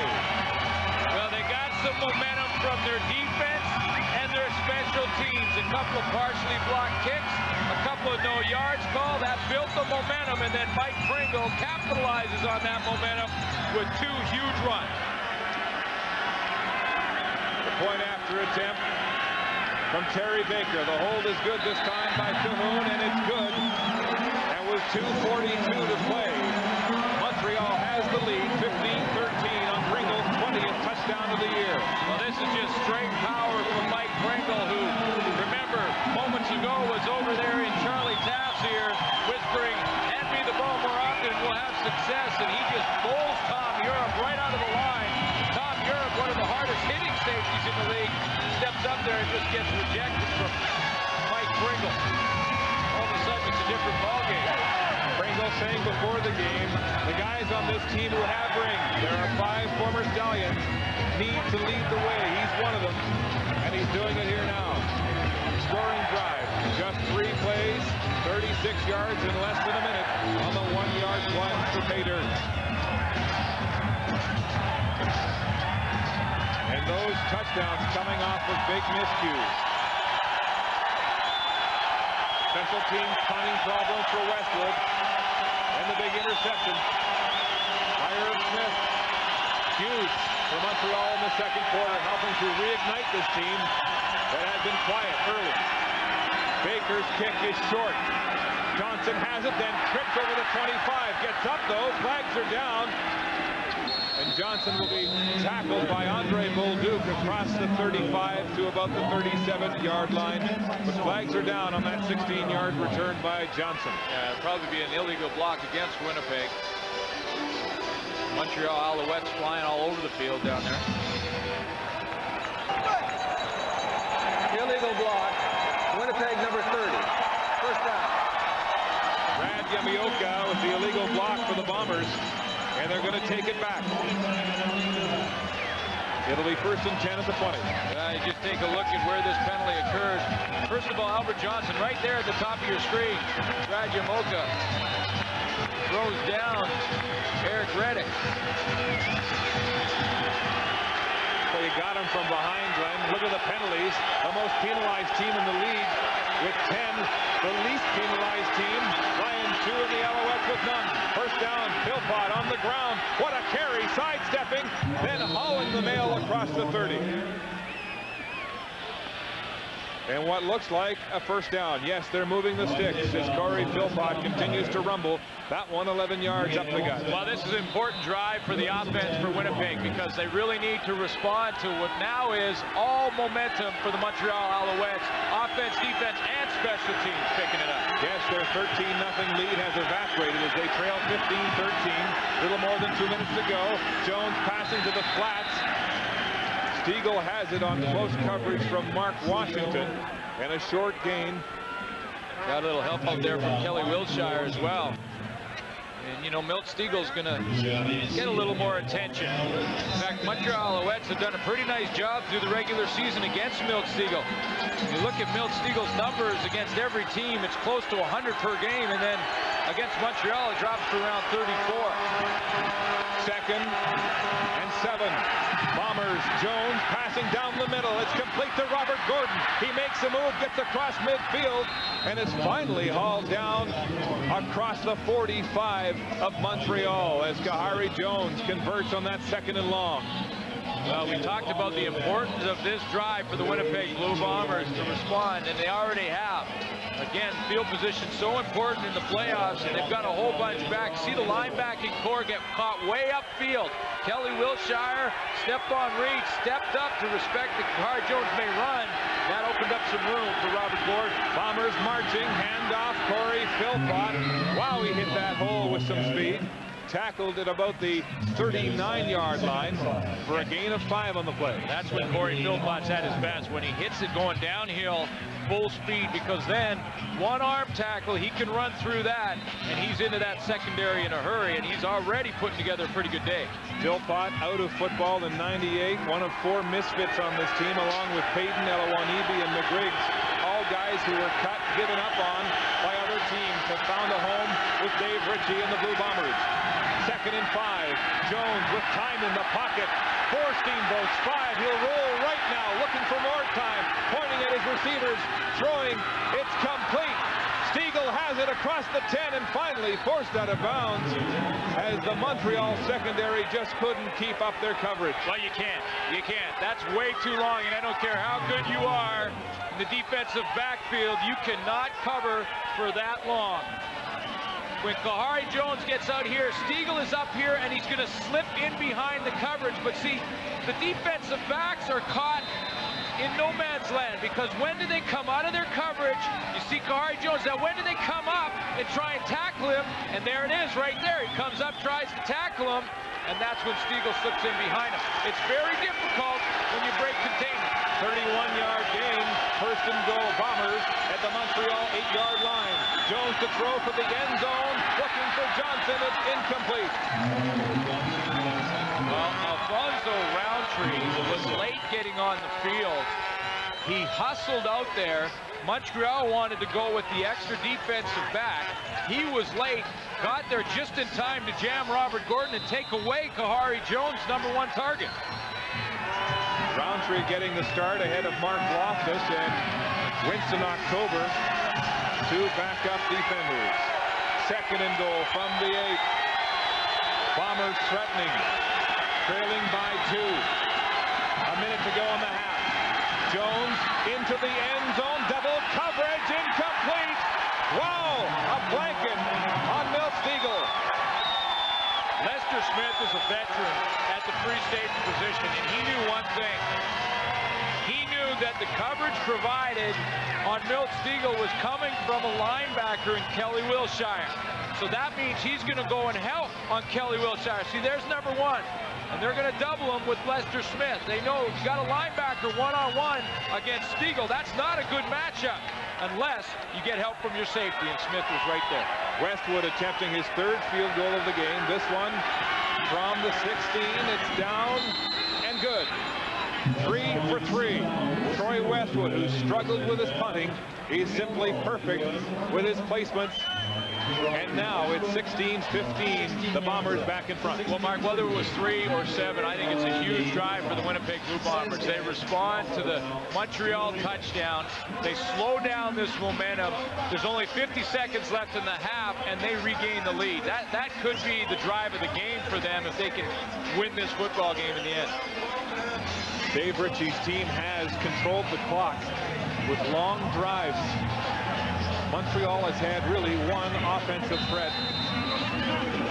You know, and the thing is, with 50 seconds left in the half, Calvillo can still move this ball down into field goal range at the very least. Winnipeg can't be too soft here. Bombers still owning time of possession, 21-8. Calvillo throwing down the sidelines, intended for Tyree Davis, but over his head and incomplete with Brandon Hamilton close on the coverage. Well, they're not going to give up a deep one, but Calvillo doesn't have to be impatient here. He's still got 45 seconds. He needs 4 or 5 first downs to put together, but he has plenty of time to do it. You know one thing, the Winnipeg secondary is going to back way off in this situation and not give up the deep ball. That's why Brandon Hamilton was so deep. Calvillo only 3 for 9 in this game and 42 yards.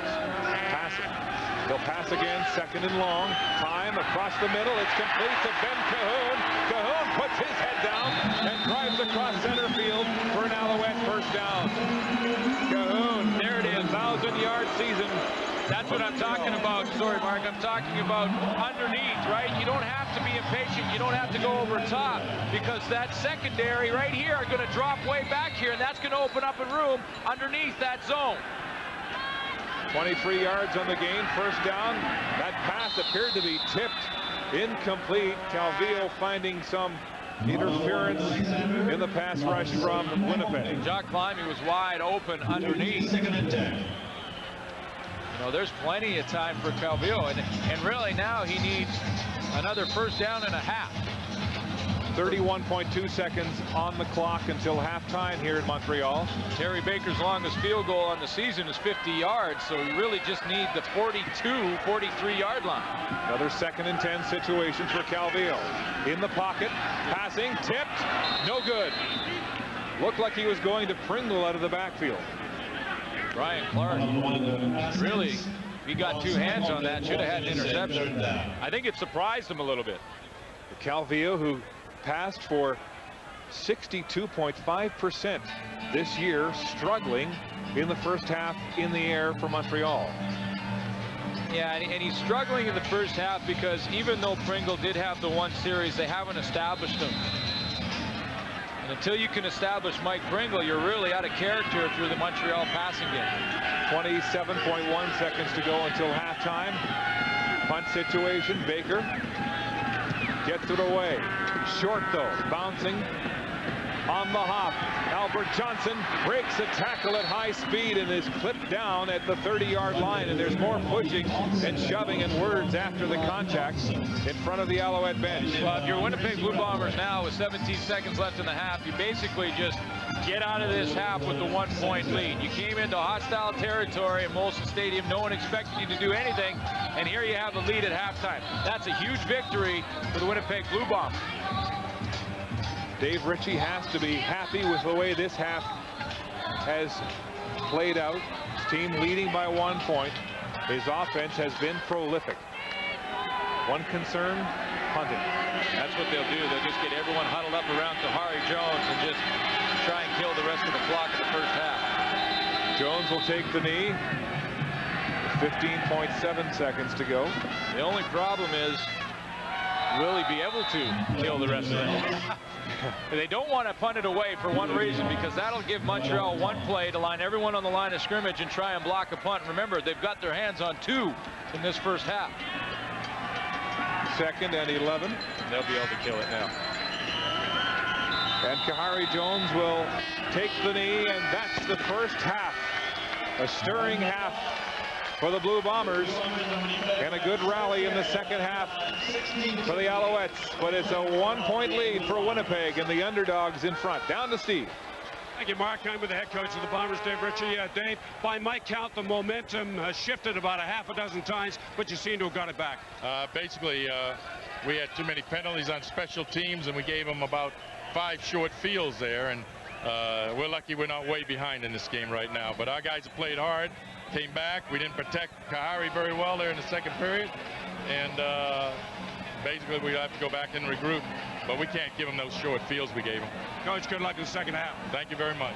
At one point, the Bombers are up by 13-0. They lead by a single point, heading to halftime here at Molson Stadium in Montreal, the Eastern Final. Route for the Winnipeg Blue Bombers. They went into an early 13-0 lead, but the Montreal Alouettes, who had been in the final for the last 4 years, fought back, came back, and they lead by 1 as they go into the second half here at Molson Stadium. When we come back, we will analyze and have highlights from the first half of the Eastern Final, which Winnipeg lead by 1, 16-15. A generation later, they're back. Now, for one night only, on CBC, the world television premiere, the Guess Who, the concert. From Winnipeg, where it all began, the Guess Who, the concert. Tonight at 8 on CBC television. Seat in the house. The stadium's full, and so are the rooftops here at Molson Stadium. Winnipeg leads by 1 at the half. Right now, we're heading west to join Scott Russell and Mike, the coach, Pinball Clemens. Guys, take it away.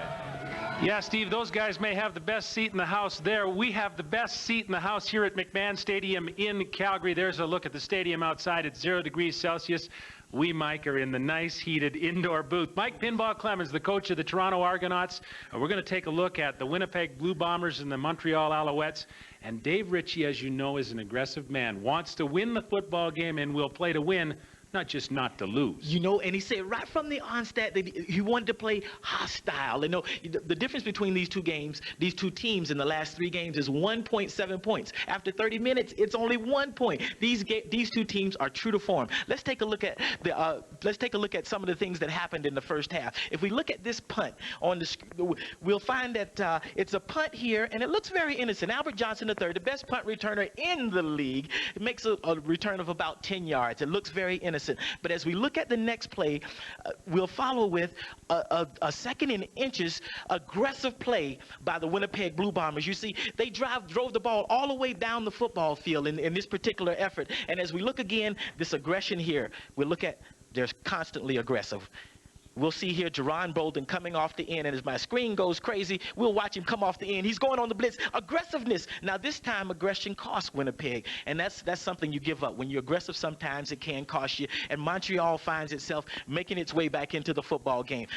And as we see Mike Pringle taking the handoff, they're starting to get something rolling here. Mike Pringle goes all the way down to the 1-yard line. Just an amazing running back, and as we continue to run the screen, we find that Winnipeg, though, answers. They come back after Montreal comes back and takes the lead. Kahari Jones runs around in the pocket a little bit, gets adventurous. I like to call him Safari Jones. He's the tour guide of this team. He gets it down to Steven's brother, Milt Stegall, and he makes a big play, and they end up going in ahead at halftime. It's just a great effort.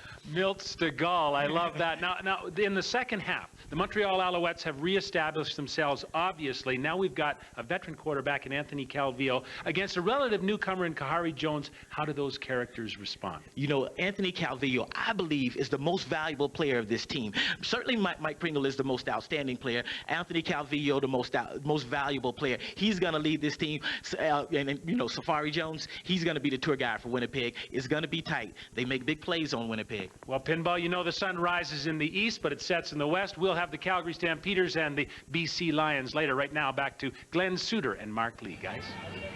Thanks a lot, Scott. Leave it to the man with the best nickname in the CFL to be coming up with nicknames for everybody else. Thanks to Pinball and Scott in the West. Let's look at this first half. The Alouettes, terribly shaky in the first quarter, really didn't show up, and then came along really feasting on mistakes, short fields, miscues by the Bombers. Yeah, they had the jitters early, the Montreal Alouettes did, when they started this football game, and Winnipeg took advantage of it, no question about that. Early in the game, we had a fumble right off the first punt by Tyree Davis.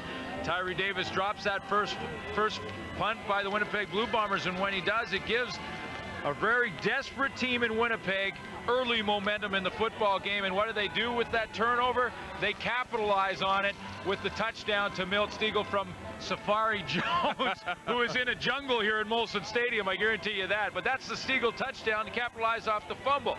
Now, Montreal has struggled on offense. Anthony Calvillo is having a very bad afternoon, but you got to get Pringle involved more often.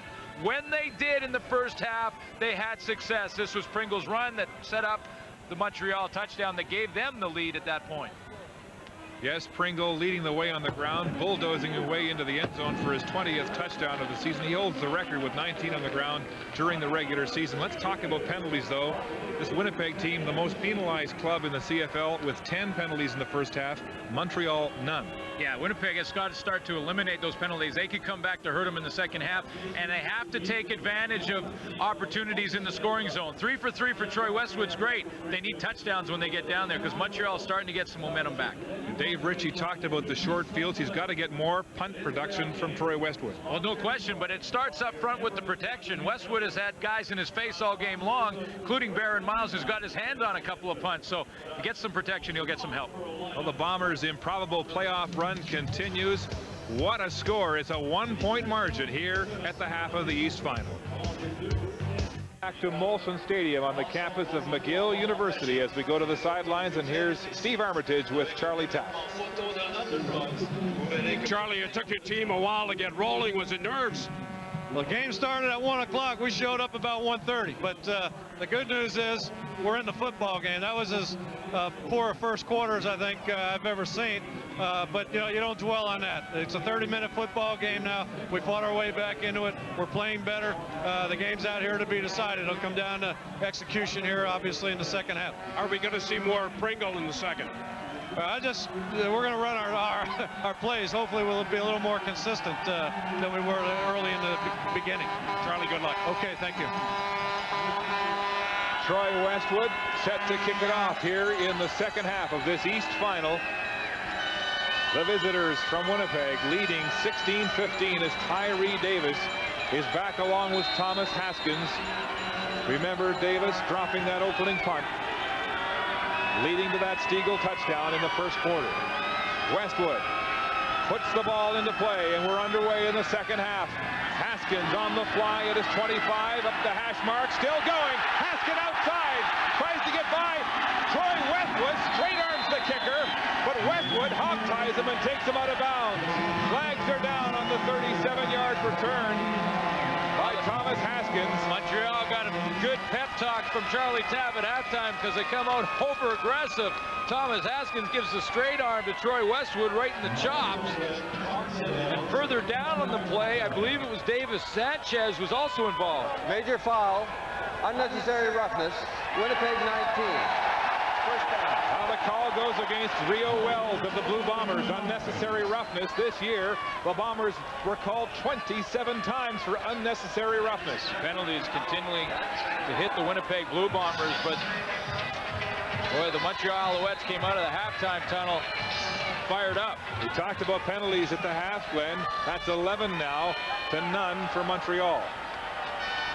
First down. Montreal across the 35. Calvillo back, throwing deep. Tyree Davis is open. He can't hang on to it. It's incomplete as Brandon Hamilton somehow got it out. Very, very close to screening. Brandon Hamilton is lucky in my mind that he did not get the penalty call. Tyree Davis was in behind him. Brandon Hamilton sticks up his hands. Now, does he look back? Whoa. I didn't think he did, at least not in time. The only thing is he didn't put his hands in Tyree Davis's face. He put them across his stomach. That's probably what the officials thought. Ball perhaps could have been thrown a little deeper. 2nd and 10, movement on the Bomber line. Calvillo throwing. It's complete to Thomas Haskins. He's got the first down across the 20. Good Alfred Payton on the edge. He got back, though, in time. No flags on the play. You know what happens sometimes, though, when defensively you jump off and then you get back, the rest of your defense is kind of waiting and looking for that flag or for the whistle, and they're not quite ready. Thomas Haskins takes advantage of it. 16-yard gain by Haskins, who'll go off, and Bruno Heppel, the fullback, comes back into the lineup for the Alouettes. Yeah, because this is Pringle territory. This is where they get Bruno Heppel, the lead block for Mike Pringle, and they just hand him the ball 3 or 4 times to finish his drive off. 1st and 10 on the Winnipeg 18, and you're right, Glenn, it's Pringle outside the tackle, breaks the tackle, head down, and with momentum out of bounds, close to a Montreal first down. They might as as well just paint the field down here in the end zone. They paint one section in the end zone, and then from the 10-yard line to about the 30-yard line, paint that the Pringle zone. Just paint it right in the field, because this is where they're just going to give him the football until he gets to the end zone. And it's awful tough to deny him that. They beating McGriggs and Bolden outside, two quick defenders. Second down and a yard to go. Calvillo with the sneak, and he'll have it tumbling behind his big offensive line for the necessary yardage. And so the Alouettes, who, as Charlie Tapp said, didn't show up for the first half hour of this game, have started the second half with authority on offense. I love the line. The game started at 1, and we showed up about 1:30, and it's true. The Winnipeg Blue Bombers dominated the first quarter. Montreal got a little momentum back in the second, but they've come out of the tunnel at halftime fired up. First and goal, Alouettes at the Winnipeg 6-yard line. Calvillo back to pass in the end zone. No good. Intended for Mike Pringle. Broken up by Brandon Hamilton again. Tried to catch Winnipeg looking in the backfield. Brandon Hamilton, the veteran out there, wasn't fooled. He's over here to the right of your screen and just going to break on that football when it's in the air. Now, had he seen it earlier, he might have had a chance to intercept it. He just gets a piece of Pringle. Pretty good timing from Brandon Hamilton to knock Pringle off. And just as that ball was thrown, Lamar McGriggs pulled up, and he is on the field. It looks like he may have a problem with his left knee. He's in lots of discomfort. McGriggs, who was hired to replace Antonio Armstrong, the outstanding outside linebacker who wrecked his leg and is out for the season. Calvillo chatting with his coach Taft as the Bomber medics attend to Lamar McGriggs. He's being helped to the sidelines. Let's go there now. Here's Steve. Thank you, Mark. McGriggs actually hurt himself the play before that last one. He was able to stay in, but took a second hit on that left knee. They're helping him off now. Donaldson in the game for McGriggs. Second and goal. Ball on the 6 of Winnipeg. Calvillo in the shotgun formation. Pringle in the backfield, motioning. He'll pass. No, he shows quarterback draw, and Benny Goods nothing doing. Bear hugs him. Not a bad idea from the Montreal offense. With Winnipeg expecting pass 5 yards away from the goal line, why not try the quarterback draw? You know that Benny Goods has seen the movie before, though. And he gets past Pierre Bergeville, one of the best in the game, to make that big tackle. And so a promising drive stalls at the 6. Pushed back for the loss, and it's a field goal attempt. Pringle perhaps should have gotten that call, Glenn. No question. I mean, you're on the 5-yard line. Mike Pringle twice, you're in the end zone. Field goal attempt from the 14 is good from Terry Baker, who has hit 75% of them this season. And he's got Montreal in front by 2 here early in the third. A look at the tail of the tape of these two quarterbacks here early in the second half, and it's been Kahari Jones dominating in the passing department. Look at the numbers, 14 of 23 for 181. Only 5 completions and 15 attempts for Anthony Calvillo, far below his 62.5% average for the regular season. Well, all of a sudden, Anthony Calvillo is a drop-back passer on first down, something that Montreal hasn't done all year long. They've been a running team that sets up the pass through the run. Here's Jones battling an injured throwing shoulder. He's been knocked a few times today. Draw to Philpott. Oh, and the Alouette defense was waiting with open arms. Stephon Reed is really having himself a game. And he's doing a lot of the little things that often go unnoticed. Just being in the right gap, making sure you're where you're supposed to be in every pass coverage that you're involved with, and then making a couple of key tackles, and he was involved there. Big play. Tim Schweizer also having his way in the interior of that defensive line. The former Tiger Cat, Grey Cup champion, now playing for Montreal. Second and 12, Jones passing. It's intercepted. Stephon Reed has the ball for the Alouettes.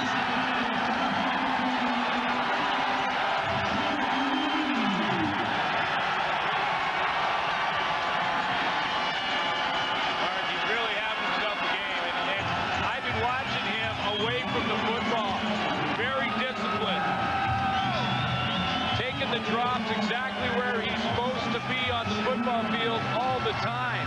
And Stephon Reed right here is going to be right in the throwing lane, right where he's supposed to be. And he's done it all game long. He makes a nice tackle. He takes the drop. He's right where he's supposed to be, breaks on the football, and makes a huge play. Alouettes take over at the 38 on the ground. Pringle sidesteps one tackler, still going. They finally gang up on him. At least a half a dozen Bombers bring the man down for a good run on first down. Mark, sometimes as a coach and a coaching staff, I think you can start to outthink yourself a little bit. And I think, you know, coming into this game, Charlie Taft probably felt that the Winnipeg defense would be keyed up to stop Pringle. And so he starts passing the ball in the first half, something uncharacteristic to this offense. I think now it's starting to settle in. Pringle, before that carry, had just 7 carries. That was his 8th carry of the football game. That's not typical of this team. 8 yards on first down, make it 2nd and 2, Montreal. They go back to Pringle, outside the tackle, puts his head down. Wickman makes the grab, but Pringle has a first down. And I don't want to belabor the point, but you go back to the time they're on the 5-yard line, their last series, first down on the 5-yard line going in, and they don't give the ball to Pringle twice. They throw it to him once to try and quarterback draw and end up with a field goal. I'm saying if you give the ball to 27 on the 5-yard line, I don't think there's enough Winnipeg defenders in the park that can stop it. First down, Montreal, moving the sticks. Ron Bolden was a little late getting up from that pile, and the training staff comes out, then he's going to have to come out of the game for 3 plays, and they're on their way. He's had off and on knee problems all season long. Well, McGriggs went off on the last series, and now Bolden. He missed 4 games in the regular season because of that right knee. A couple of the games that he's played in, he's had to play with the knee brace. Not a good sign as Jeff Fisher, the trainer, helps Bolden to the Winnipeg bench. Whatever the project, with Mastercraft power tools, nothing can stand in your way. Mastercraft, it's tough stuff. Welcome back to Molson Stadium. Well, Rio Wells will now bounce out to the corner. That's where Jerron Bolden was playing, so Wells will now have to go to the other corner. They'll bring in Dave Donaldson to help out in the halfback spot. 1st and 10 at the 25 for Montreal. Deep into the end zone, incomplete, intended for the Fleet rookie, Kevin Alexander, but overthrown, and Calvillo was hit hard by Daron McField after that pass. You know, and while Rio Wells will line up in the corner, that time he moved into the halfback to cover Kevin Alexander, and that's been a matchup that's been Jerron Bolden's job all game long. Calvillo had to force the throw a little bit. Darren McField, in his first playoff game as a rookie, gets a little pressure. 2nd and 10 from the 25. Movement on the line of scrimmage. Flags are down. Calvillo rolling right. He'll throw to the sideline. It's complete to Ben Cahoon, who comes back inside and is hit hard, shy of the first down. But flags are down. Because of what Ron Warner was trying to do, that's why he was offside. Whether or not he was drawn, Winnipeg thinks he was drawn offside. They'll discuss that. But Ron Warner wanted to make an inside move on Neil Fort. Offside. Winnipeg 98. 2nd down and 50. Yes, Ron Warner offside, and the penalties continue to mount for the Blue Bombers. The 8-yard carry. He took an inside rush lane, and when he takes an inside rush lane, he's got to be quicker. Inside the running back, Mike Pringle. He goes inside there, but the reason he's offside is because he jumps the gun. He's got to get quicker if he's going to give up contain like that. Spencer McLennan is now in at free safety on the 2nd and 5 situation. Rolling Calvillo, pressure, and he's sacked. Ron Warner and Benny Goods. Well, you got to give this one, though, to Tom Europe. Because of the injury to Jerron Bolden, Tom Europe comes into the football game at the halfback, and he's going to be right over here covering on Jacques Climbie on an out pattern. Spencer McLennan is now the safety. Tom Europe does not cover during the regular season very often, but look at the blanket he puts right there on Jacques Climbie, and that's why Calvillo gets sacked. 34-yard field goal attempt now for Terry Baker. They botched one on the hold. This time Cahoon has it down. It's up, kicked, and good. And so the seesaw battle continues with now the Alouettes opening some breathing room on the field goal by Baker. It's 21-16 Montreal in the third quarter. Back on the Montreal bench, Mike Pringle has calmed down, but moments ago he was furious, pacing on the bench. He'd thrown his helmet. He wants the ball, and Glenn, he's only had 9 carries in this game for 55 yards. And you know what? I agree with him 100%. Give him the ball. First down Bombers at their own 35. Jones, quick drop, pumps. He wants to go deep down the sideline. Johnson's open, but the ball is behind him. That's what I was talking about earlier in the game. They run those quick outs. They run a lot of underneath patterns, and then pretty soon they run a pump fake from Kahari Jones, run an underneath pattern, then break it off and try and get in behind the Montreal secondary. But Irv Smith was pretty close. There's the pump fake. The ball just a little bit outside for Albert Johnson to run into it. He did have about 2 yards. With a 2nd and 10 situation for the Bombers. Crowd now rising. Play action. Jones passing across the middle. It's intercepted. It's Stephon Reed again with his 2nd pick, and flags are down in the backfield. The flag's going to be a late hit on Ed Fillion on Kahari Jones. Just a poor throw by Jones in behind the intended target. Stephon Reed again with the big play. His 2nd interception of the game and in the entire year. Unnecessary roughness. Montreal number 75. It was after the play. Interception stand. That's the 2nd time Fillion's taken a shot at Jones. The first one was legal on the interception. This time, same situation, and he's upset with the call. Well, he's upset because he felt that he was blocking. It's just a poor throw by Kahari Jones. It's in behind the target. Was Geroy Simon. Stephon Reed is down. The late hit. This is why Ed Fillion is upset, because he thinks he's just blocking on an interception. Yes. Okay, but here's the interception now. The ball's been intercepted, and Stephon Reed was on the ground at that time. All right, so it was after the play. That was the first penalty of the game for Montreal. Pringle asks for the ball, and he gets it. And he may have a first down up the gut. There you go. Now, I'm going to say these stats one more time. When Mike Pringle, during the regular season, got 20 carries or more, he averaged 126 yards per carry, or per game. In the 7 games that he didn't get 20 carries, that dropped to 74 yards per game. He has got to see the football more than 20 times. Well, he made his case on the sidelines, and he made his case up the middle. His 10th carry of the game. That one just shy of the first down marker. 65 yards on 10 carries, a 6.5-yard average. You look into his eyes, he can be persuasive, can he? I'll tell you. You want the ball? Here. Here. Take it. Have all the balls. You can have the whole bag of balls if you want. 2nd and inches. Lamar McGriggs is back in the game on defense. Quarterback sneak, and Calvillo will have it. First down, Montreal.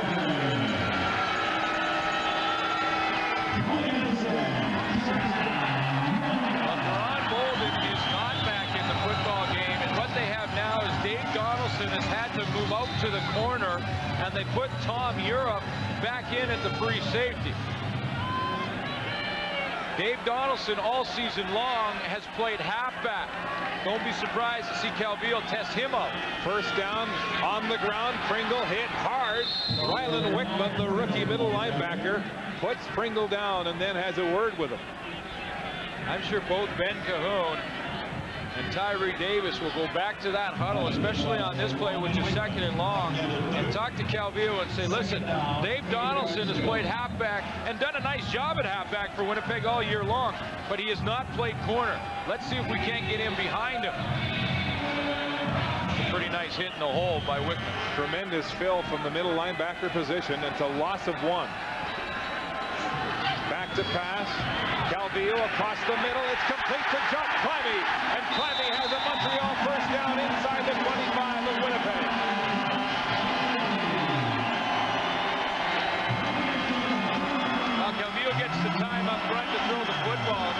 difference. Now that offensive line also starting to settle in a bit. Little move by Jock Climbing to the inside, then breaks back across the middle, and there it is. Ben Cahoon beside Jock Climbing, about 4 yards to the left of him, was also wide open. Sure hands from Climbing every time they've gone to him. He's put the clutch on the ball. First down, Montreal moving. Hand off, Pringle, gaping hole up the middle. Pringle finally hauled down by Harold Nash, just shy of the first down marker. Bruno Hippel made a nice block there. This is what happened the last couple of times that they've been in scoring range. Talking about Montreal, they tried the quarterback draw. That didn't work. They got outside. Good coverage by Tom Europe. And a sack. Now what are they going to do this time down here with Mike Pringle, who's had to go to the sideline all of a sudden? Looks like he was grabbing his hamstring, and he's really upset. Second and a little more than one as Pringle heads to the Montreal dressing room. Up the gut is Bruno Hippel subbing for Pringle, and it looks like they may be very close to having that first down. Well, this is what they'll do with Pringle in the locker room. They put Thomas Haskins in at the tailback spot, and they're pretty comfortable with that. Haskins started one game during the year. Pringle missed the one game. So Haskins becomes the feature back, more of a speed guy to the outside, but he can be involved from the backfield in the passing game.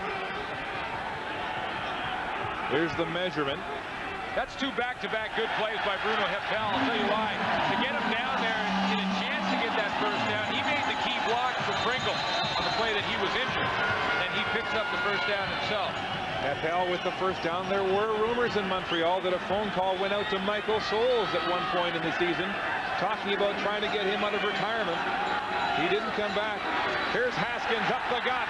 Lots of room as he slashes through the middle of that Winnipeg defense to the 5. The Winnipeg defense were standing at home plate, and they were batting. They just got a curveball from Thomas Haskins, because all game long now it's been the Pringle, the power of Pringle when he has touched the football. Now they've got the speed of Haskins. It's a change-up for the Winnipeg defense. Second down and 2. Ball on the 6-yard line. And now there's a bomber down at the 10. Teron Bolden came back into the game 2 plays ago. He seems to be okay. Now this looks like Rylan Wickman.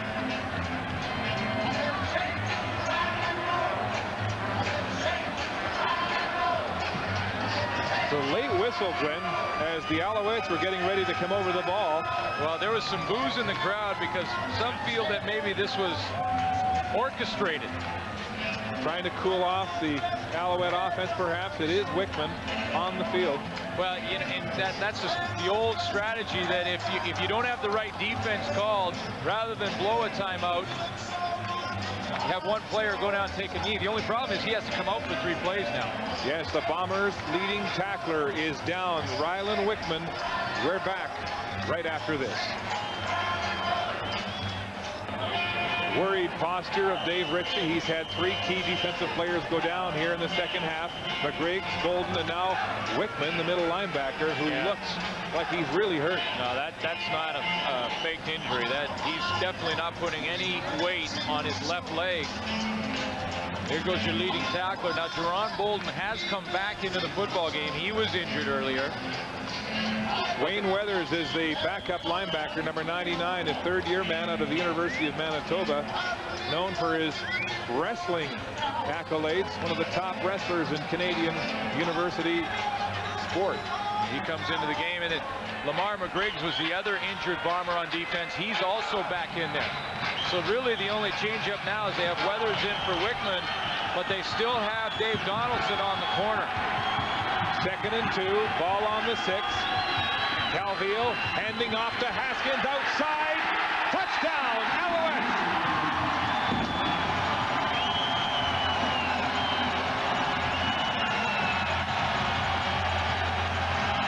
Thomas Haskins with only his 2nd rushing touchdown of the season, and it's a big one now as Montreal opens the big lead. Well, it could have been Mike Pringle, Thomas Haskins. We showed you what the Montreal Alouettes had done when they were down in the scoring zone. They tried to throw the football and run a quarterback draw.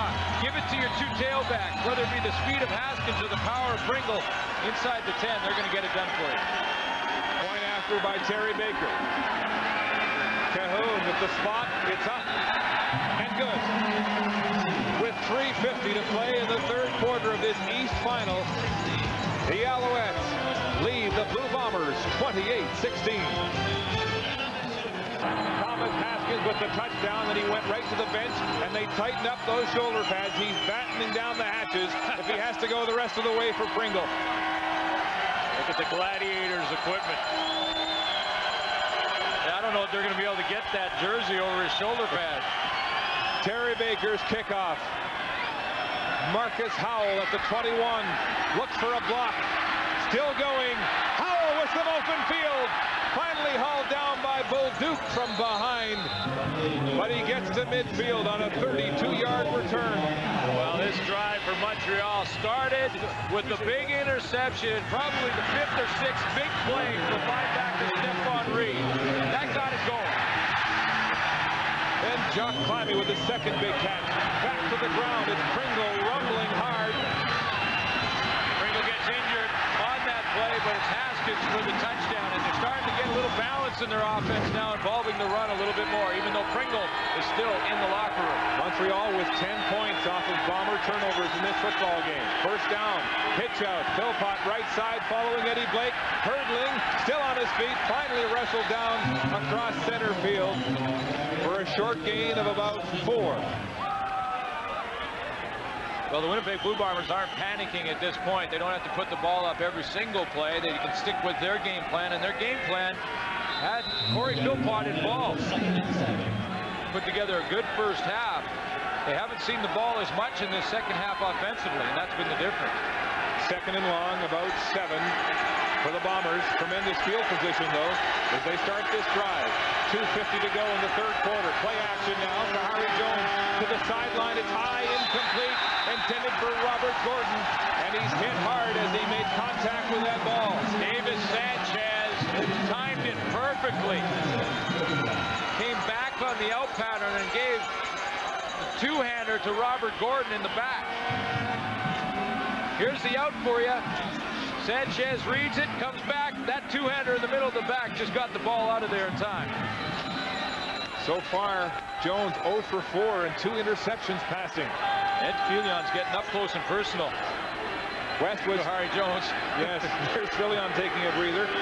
As Westwood gets set to make his first punt of the second half, he had punts of 19 and 21 yards in the second quarter. He's going to angle it, another short shank. It'll bounce out of bounds just across the 35-yard line. They'll mark it at about the 32.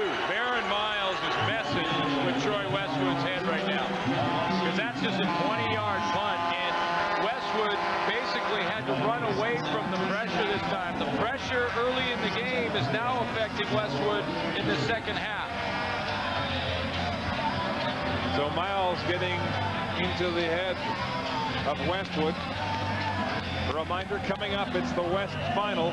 BC at Calgary at McMahon Stadium as Alan Pitts and the Stampeders try to get to the Grey Cup that their city will host 1 week from today. Coming right up at about 4 Eastern. First down, Alouettes at their own 32, play action. Calvillo passing, it's intercepted by Jerron Bolden. Bolden returning the ball down the sidelines, finally forced out of touch at the 23. He was injured, he got up and won a big pick. Jock Climby wants a penalty. The crowd here wants a penalty on Jerron Bolden. Bolden was covering Climby on a crossing pattern. He gave him a little hand chuck just before that ball arrived, and he got away with it.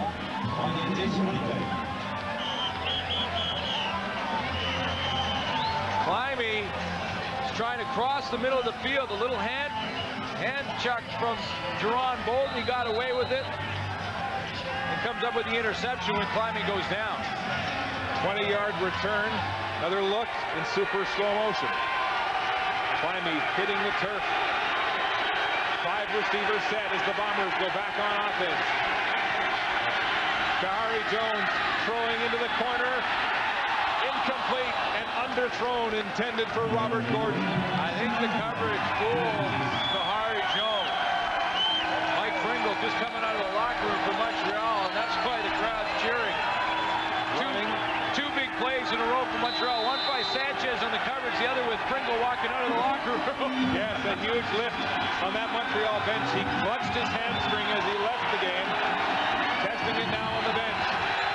Second down and 10. Blue Bombers.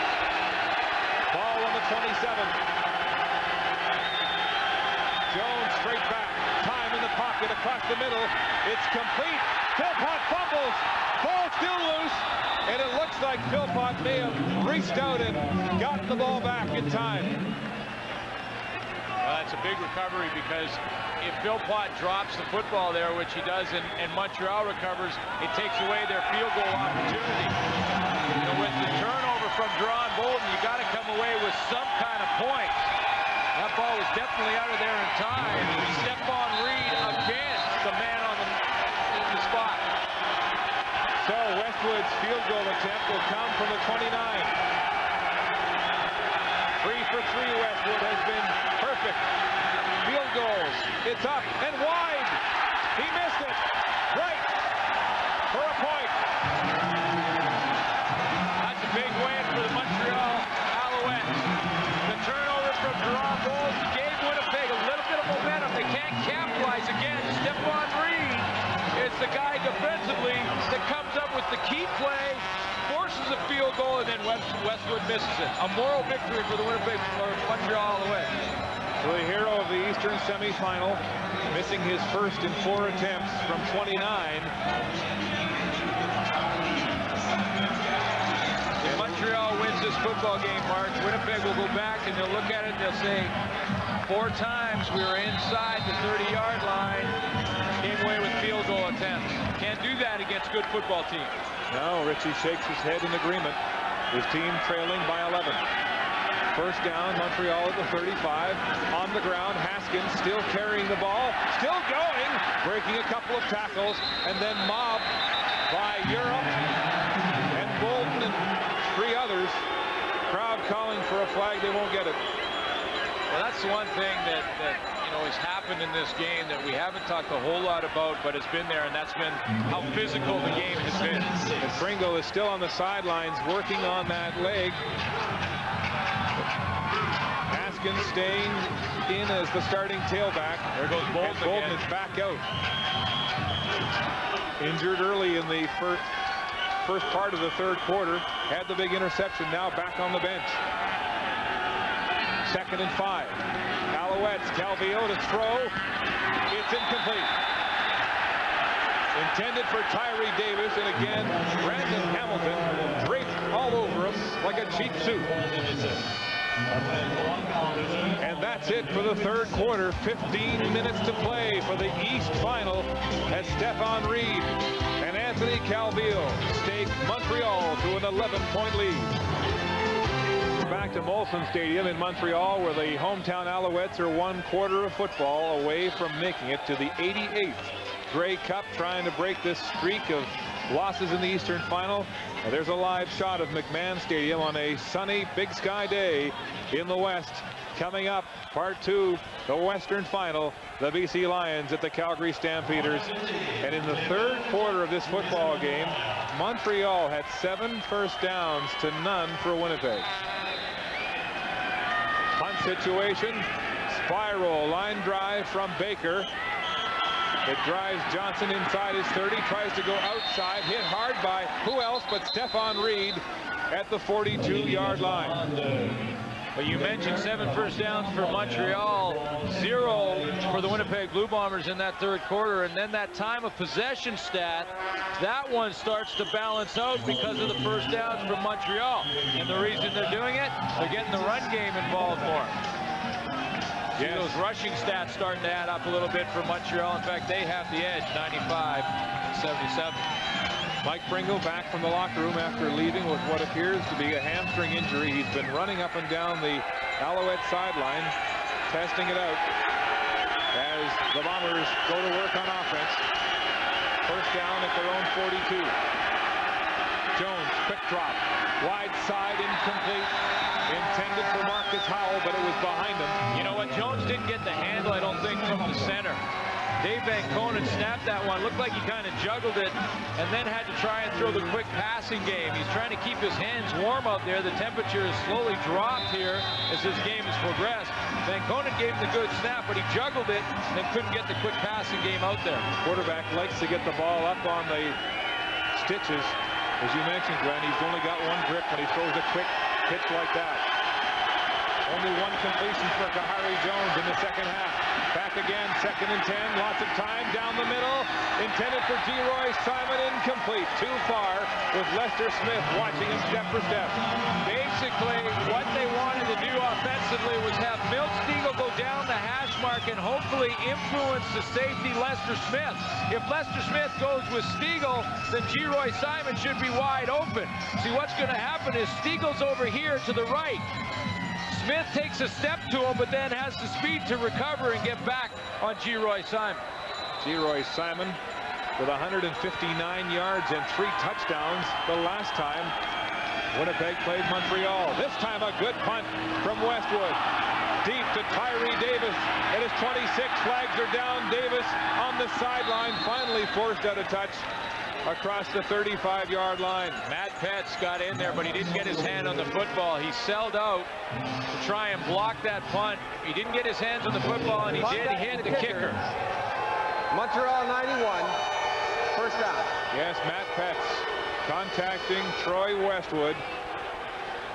And so it is a Montreal, or rather a Winnipeg, first down. As the rookie out of Wake Forest.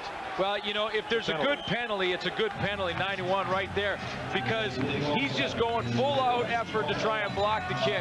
He had a chance at it. It's an Academy Award, Glenn. Yeah, well, he rolled on the leg, and he didn't get a piece of the football. So, you know, that's one of those good penalties, because you can't really coach against that. You got to tell the guys to go all out. First down, Winnipeg at their own 52-yard line. 13 and a half minutes to go in regulation time. They're down by 11. Philpott up the gut. Nowhere to go as he's swarmed by a host of Montreal tacklers. Stephon Reed is also becoming a vocal leader in this game. You look at him in that pile, just slapping every one of his teammates on the helmet. He's getting them all fired up. He was involved in stopping that run on first down. Well, he has been all over the football field here this afternoon, and he was right in the middle of this stop. You see number 47 turning Corey Philpott away. And there's an injured Bomber at midfield, and it looks like it could be Philpott, who didn't practice all week because of that groin injury. Had been superb in the first half, Glenn, and now he's down, and they're holding onto his right leg below the knee. You know, we haven't seen a lot of those dramatic hits, the ones where a receiver's over the middle and just gets helicoptered, but this has been a very physical game in the trenches. It's been a very physical game between receivers and defensive backs. How many Winnipeg Blue Bombers have now been carted off? Yes, the game was billed as the brawl in Montreal, the Thrilla in Magilla, and for the most part, they've kept it legal. Oh, Wiltshire coming in late. Well, he just had the whole pile. There's about 2 tons there. It just fell on the legs of Corey Philpott. Irv Smith, Wiltshire, saying it was innocent. And Philpott is up and walking gingerly to the Bomber bench. It'll be 2nd and 8, Winnipeg, at their own 54-yard line as Philpott goes off and Pringle continues to stretch his hamstrings on the Montreal bench. Yeah, part of the problem for Pringle, if it is a hamstring, said Pringle, it's starting to drop temperature-wise. He's got to keep it warm on the sideline. What a flip from the first half to the second as Montreal dominates. 2nd down. 8. Winnipeg at their own 54, shotgun formation. 6 receivers set. Jones with time will throw to the wide side. It's wobbly, but there, Marcus Howell has it and steps out of bounds with a Winnipeg first down. He's working underneath in the zone coverage from Montreal. A 13-yard gain. You see Robert Gordon is on a crossing route here, and Howell runs the out. Really, Kahari Jones has his choice between both players. There goes Gordon underneath. He's wide open in the middle of the field. He elects to go to the outside. 6 receivers set as Jamie Stoddard comes in for the Bombers. First down. They're going to the air. Deep. Intended for Howell. Or rather Johnson, and it's incomplete as he only got one hand on it.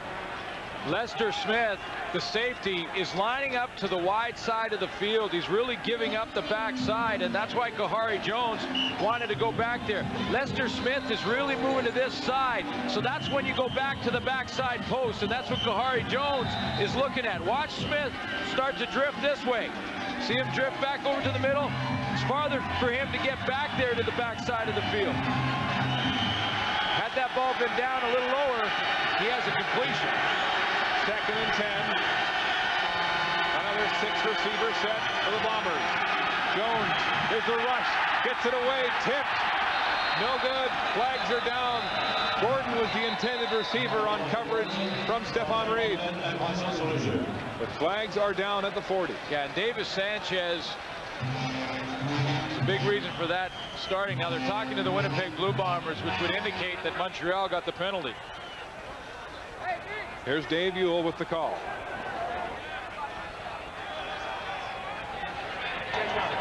Forward pass interference. Montreal 43. First down. Tim Fleiser called for interference. I didn't see that penalty on the live action. Or actually, it's Jason Richards. But when a lineman is called for interference, it's likely grabbing a back or a receiver out of the backfield. Richards wearing 93 as well as 43. First down. Bombers.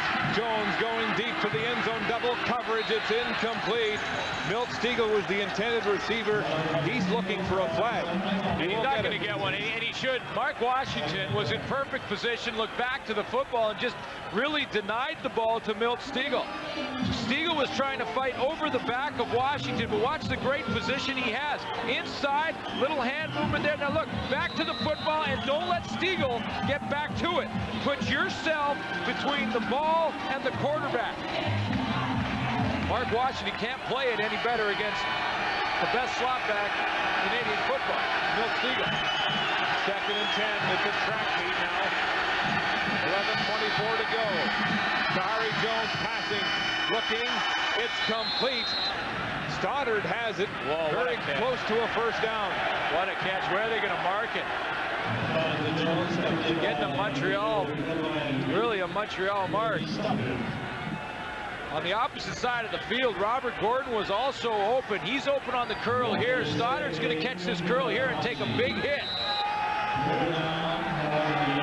He curls up right there at the 20. He takes a big hit and hangs on, but he had to come back for it. I think Winnipeg's going to go. Third down and 1. And the Bombers are gambling. Ball on the 24 of the Alouettes. Jones dropping back to pass. He'll throw it. It's complete to Geroy Simon for a first down. Got to live on the edge, baby. Oh. You got to live on the edge. Give credit to Dave Ritchie. That's Simon's first catch of the football game. Yeah, but this call, you've got to have, I mean, wow. Oh, my goodness. Third down. There's 10 minutes left in this football game. There is plenty of time for a whole bunch more possessions if your defense can play. Dave Ritchie knows two things. He's had some injuries on defense. They're starting to bend a little bit. He's got to make it happen right now. Reminded me of the special last year when McManus threw to Higgins on a 3rd and 1. Back to pass. Jones into the end zone. Incomplete. Robert Gordon, the intended receiver, and it was way too far. You know what? He had him. Milt Stegall influenced the safety, Lester Smith, a little bit. He came across the middle, and when Smith jumped the short one, that gave Robert Gordon room in behind. Just couldn't quite complete that one. Kahari Jones just overthrows it a little bit, and guess who's back in his face? Ed Villiard. He had Alfonso Roundtree scorched on that one. Second and 10. Ball on the 18. Bombers need one here to get back in it. Jones in the shotgun, looking to the end zone again. It's intercepted. Oh, my goodness. Lester Smith baited him perfectly.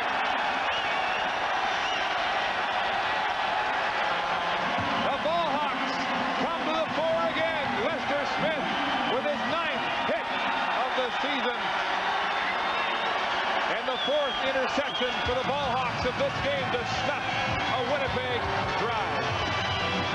Kahari Jones throwing his 4th interception of this Eastern final, and that was a tough one, killing what looked like a threatening drive. Watch safety Lester Smith play this perfectly. He's got 2 seam patterns, one there and one there from Stiegel. He plays it and he makes Kahari Jones feel like he's going to the field side seam. This one over to the right, then he breaks on the football. Kahari Jones doesn't believe he can get there, but he does. Mike Pringle back in the lineup.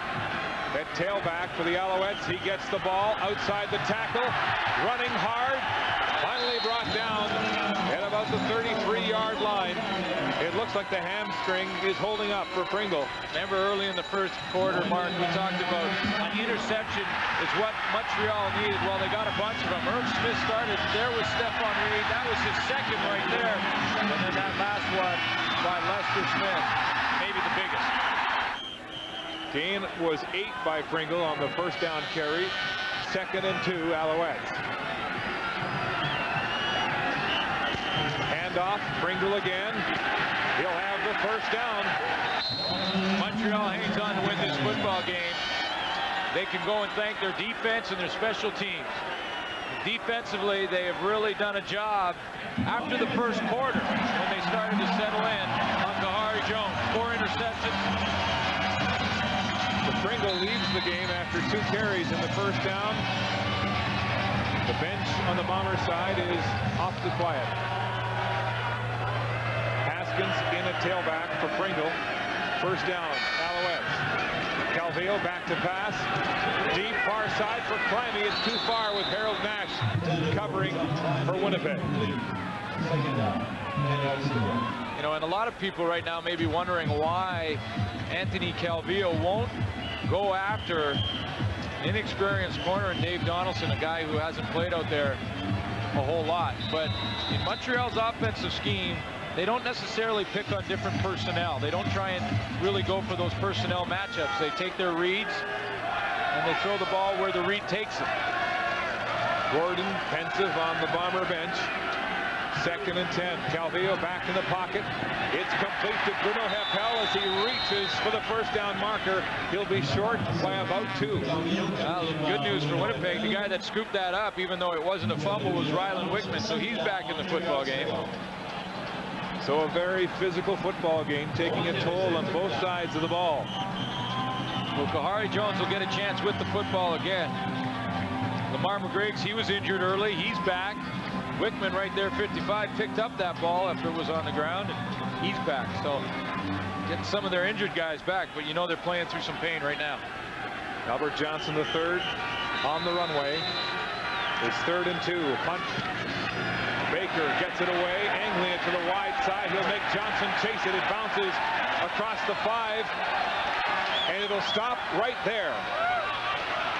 Flags are down as Darren Joseph was inside the restraining zone. It looks like no yards will be called against the Alouettes, helping Winnipeg with field position when we come back.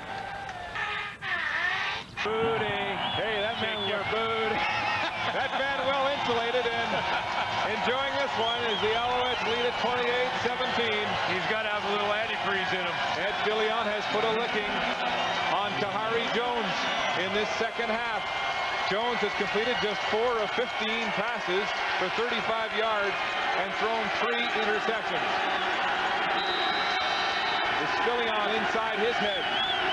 Shotgun formation, first down. The Bombers declined the no yards penalty because of a 7-yard return. They're deep though. Throwing deep, intended for Gordon, tries to come back for it. It's incomplete. But you wonder if the hits from Ed Fillion early in the game are taking its toll on Kahari Jones now. On interceptions, he's taken shots on him a couple of times, and they're not gentle touches. These aren't pillow fights. These are big hits on Kahari Jones, and you wonder if that wears on him, and maybe part of the reason he's throwing those interceptions. And Fillion had to miss practice this week because of severe headaches. He missed 7 games with a pinched nerve. Well, he's giving Kahari Jones the headaches right now. No kidding. 2nd and 10. Jones threatened. He'll bail out and run for himself. Puts his head down and takes a huge hit at the 20, short of the first down. Well, you wonder if Winnipeg is now in 3-down territory. The game was 8. But at this end of the field, I think they really have to punt the football. Let's listen again to that nutcracker.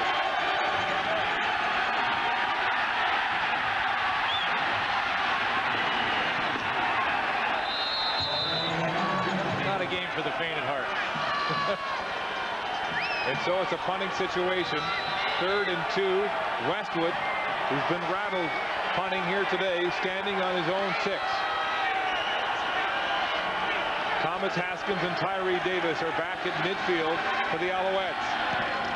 Spiraling kick will come down to Tyree Davis at center field. Davis looking nowhere to go, and he'll just sit right there as Wade Miller makes the tackle on special teams for the Blue Bombers, but field position again in Montreal's favor. Back to the Eastern Final in Montreal. There's the Eastern nominee for most outstanding player. He's won it twice. And our own CFL on CBC fans can vote for their outstanding player. Join us. Log on to our CFL on CBC site at cbc.ca. And we'll have a great site for you next week. Grey Cup week in Calgary. Pringle is clotheslined by Benny Goods. There's a fumble. The Bombers have it, but they've blown the play down at the 50. Well, my outstanding player in this game has got to be Stephon Reed so far for Montreal, but that was very close to being a fumble. Winnipeg were quite upset. Benny Goods twisted Mike Pringle backwards. But did that ball come out before he hit the ground? No. His knees are down. His knees are definitely down. And it was Ryland Wickman over the top that knocked the ball out of there after he was down. 2nd and a little more than 10, a loss of about half a yard on that play. Calvillo back to pass, looking deep downfield for Alexander. He's got it! Alexander tackled at the 5.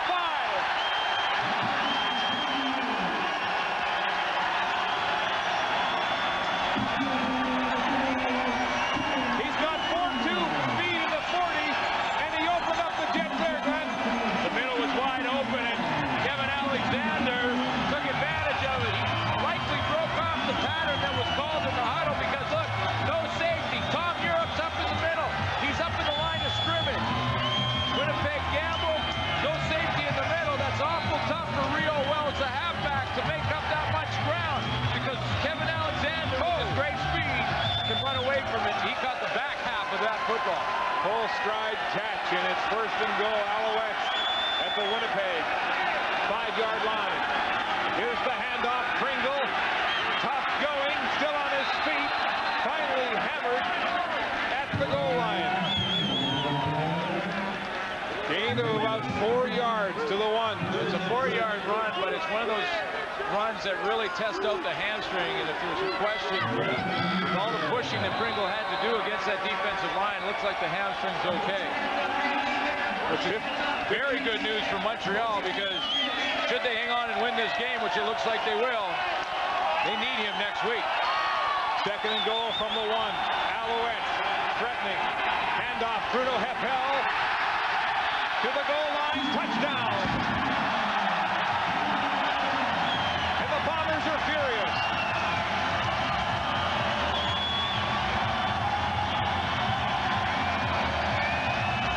Well, there's some frustrations for the defense for the Winnipeg Blue Bombers, and you know, you really can't blame them. They've really battled in this football game, shut down a normally potent offense for Montreal, and yet when they look up on the scoreboard, it's not what they want to see. Bruno Heppel with his 2nd rushing touchdown of the season, a big one here in the playoffs. He'll keep the ball as Montreal puts a firm grip on this Eastern Final with 3:28 to play. The point after attempt from Terry Baker. It's good. And it's 35-17. Montreal leading Winnipeg with 3:19 to go until the Grey Cup. Coming into this football game, obviously Montreal was a little nervous. They had to fight back the demons. 4 straight years in the final, only to be shut down and not make it to the big game. And there was a tremendous amount of pressure on them, playing in front of their home crowd, another sellout at Molson Stadium. Look at the fans up on the Phys Ed building. And they fought through it. They fought through a very poor first quarter, and good teams do that. Sometimes they don't have to win real fancy. Sometimes they can win ugly. There's a facsimile of the Grey Cup. 319 and counting for this Alouette team as it's 19 straight sellouts here at Molson Stadium that they have to find a perch outside the field if you don't have a ticket. Pringle on the headset to the spotter's box. Healthy, back from the hamstring injury, and the fans now beginning to celebrate what they think will be the first Eastern Final win in 5 straight years. This is a football crazy province, it really is. And this is the most popular team in Montreal right now. A bouncing kickoff. Fake reserve. Howell has it across the 30 to the 35. And then Charbonneau puts him down after a 16-yard return. There are a few players from Montreal that this win means so much more to them. Guys that have been around for the 4 years of frustration. And you know the guy that I got to point out more than any is that right there. Canadian Stephon Reed showed tremendous leadership on defense. How about poor Jacques Plaime, 11 years in this league, and he's never been to the Grey Cup. He's talked about retirement, putting it off, coming back. He looks emotional. Well, when they look back in the history books and they say, how did they finally get over the final hurdle? They should put number 47 right beside that note. Jones will run for the first down, stepping out of bounds at the 47-yard line. Stephon Reed with a red letter day. 2 interceptions for Montreal. There's another man who's waited a long time. Terry Baker, 11 years since he won a Grey Cup with you back in 1989 in Saskatchewan. He was a punter back then, and he's gone through some tough times here in Montreal. Talk about Eastern Final. Looks like he's finally going to get over that hurdle. First down, Bombers. Jones, screen pass to Corey Philpott, cutting upfield, hit from behind. Guess who was in on the tackle to start that out? Stephon Reed. You know what? Throughout the year in the media guide, it's written incorrectly where Stephon Reed's from. He's from Kamloops. And his mother, Patricia, is always annoyed when people say that he's not from there. Well, people in Kamloops are proud at this moment, I guarantee you that. Tremendous day at linebacker for the Alouettes. 2nd and 5. Flags are down. And you can hear the crowd here with that familiar refrain that you used to hear at Canadians games. Offside. Montreal 75. First down. Well, listen, it's a good thing that that guy remembered the words to the song. Ed Fillion was called for being offside. So they'll move the sticks. Yes, they're nuts, man. But they're having fun, and it's been like that all year long. 19 straight sellouts here at Molson Stadium. Jones in desperation, deep, tipped, incomplete. Davis, Sanchez there on the coverage with Albert Johnson III. Lester Smith slid over there and almost had his 2nd interception on the deflection. How about Big Mike Sutherland made the magnanimous gesture this week to go to the coach Dave Perry and say, I shouldn't start. Scott Flory should start ahead of me because he's been backing me up all year when he had 10 games missed with injuries, and Flory got the start. But this man also craving an East Final championship. 2nd and 10 Bombers. Kahari Jones in the air. It's complete. Fans say it's out of bounds, but Marcus Howell has the catch. The officials are conferring. It looked like he was out of bounds in the air. They're going to give him the catch. Very close, and I'm surprised that didn't ask for a little bit more out of that from Marcus Howell as far as the penalty goes. Howell, one of the homemade Bombers. Well, here's Barron Miles. You be the judge. You just need 1 foot in bounds. He's got the ball in his hands. Oh, just the toe. He's got the toe. Didn't even get the full foot, just the big toe. Good call on that 13-yard gain by Marcus Howell. First down, Bombers. Bombers, 2:17 to play. Back to pass, Kahari Jones pumps once, throws, incomplete. Intended for Albert Johnson, it was low. He wanted Robert Gordon, and the guy who really got things started with some aggressive play in the second quarter shut the door on Robert Gordon. I'm talking there about Mark Washington, number 23. He was all over Gordon on that play. That's where Kahari Jones wanted to go. Charlie Taft looking over his ready list. He'll be calling the plays once Montreal goes on offense. You mentioned he wanted to memorize that list that he has, and that's a pretty confusing list. I mean, that's more confusing than a flip chart in Florida. Dave Ritchie, tense. Team down 35-17. Desperate times now. Jones throwing deep, intended for Philpott. He comes back for it and has it. Touchdown! Oh, he beat the tackles and reached into the end zone. Touchdown, Winnipeg.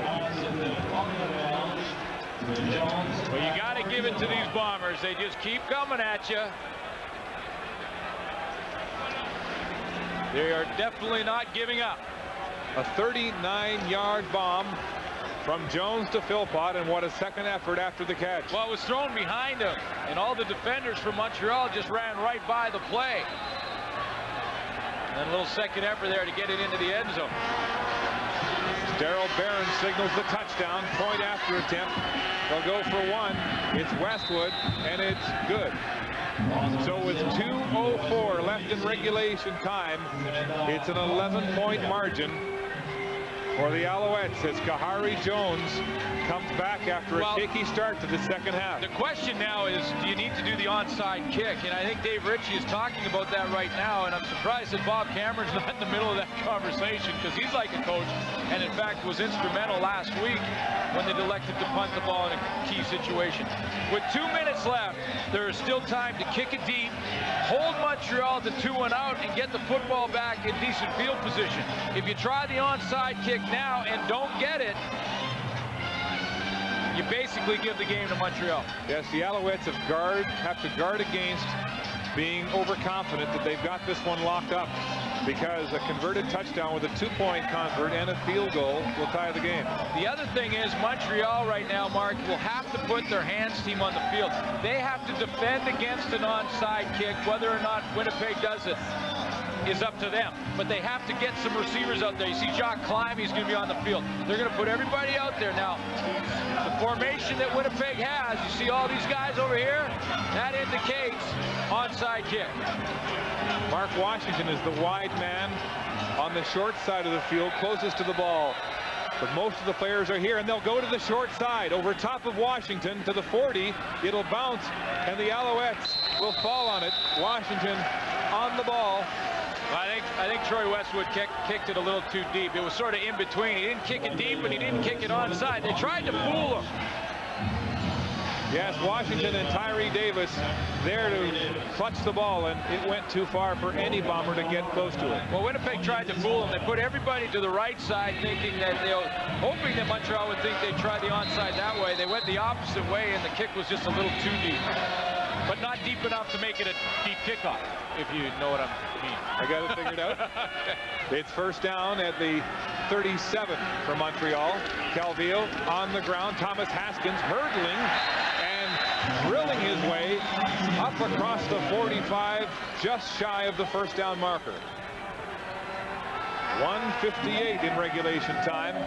Bombers need to get it back to have any chance. Calvillo keeping it on the ground. 2nd and 1 situation now. Well, he will now, no question. Davis Sanchez, the leading interceptor in the league this year with 9 on the bench. Handoff, Bruno Heppel. Oh, it was hard going there. I don't know if he got it. Very close to a first down. Well, they're going to measure. That's how close it was. They're going to bring in the sticks. You know, and if it is short, you know, this is an interesting situation for Montreal, simply because, you know, it's short enough that you automatically would go for it if you're Charlie Taft. Although whenever you gamble on 3rd down, it just takes one slip, one bobbled snap, and will they have to do it? No. First down, Montreal. The Alouettes keep the ball with 1:37 to play. Stephon Reed, there's your hero. One of the great defenders of the Alouettes today. 2 interceptions and some timely tackles. And played so well away from the ball as well. He just executed the position perfectly today. First down, Alouettes. Calvillo to Thomas Haskins on the ground. Haskins on the outside. And mauled as he crosses the 50. The gain will be about 5, so it's 2nd and 5, Montreal. Well, now Winnipeg Blue Bombers are facing the best team in Canadian football with a lead and time running out. And that's the Montreal Alouettes. Winnipeg. Winnipeg has to burn their only timeout in the second half right now to stop the clock at 1:16. Anthony Calvillo, who paid his dues first as a rookie starter in Las Vegas, then in Hamilton, thrust into the starting position perhaps before he was ready. When they cut him after 1997, within days, Montreal signed him. He worked behind Tracy Ham for a couple of years, and this year he has taken the reins of his team. And he is 1:16 from taking them to the Grey Cup. You know what, Mark? If there's a team in the league that deserves to be there, it's got to be the Montreal Alouettes. On the ground again, Haskins the ball carrier, and he's gang tackled right at the line of scrimmage on that 2nd and 5 situation. And so it will be a punt situation for the Alouettes with 1:11 left on the clock. And that's no disrespect to Winnipeg, because they have really battled in this football game. But this is a team that has put together 12 wins in a row, over 12 wins at least 5 times, 5 straight years. Montreal Alouettes have been in the Eastern Final 4 straight years, have not got to the Grey Cup. They deserve to be there if any team does. Larry Smith, the president, was saying the other day, now I know how Ottawa felt back in the 70s when the Rough Riders lost 5 Eastern Finals in 6 years to the Montreal Alouettes.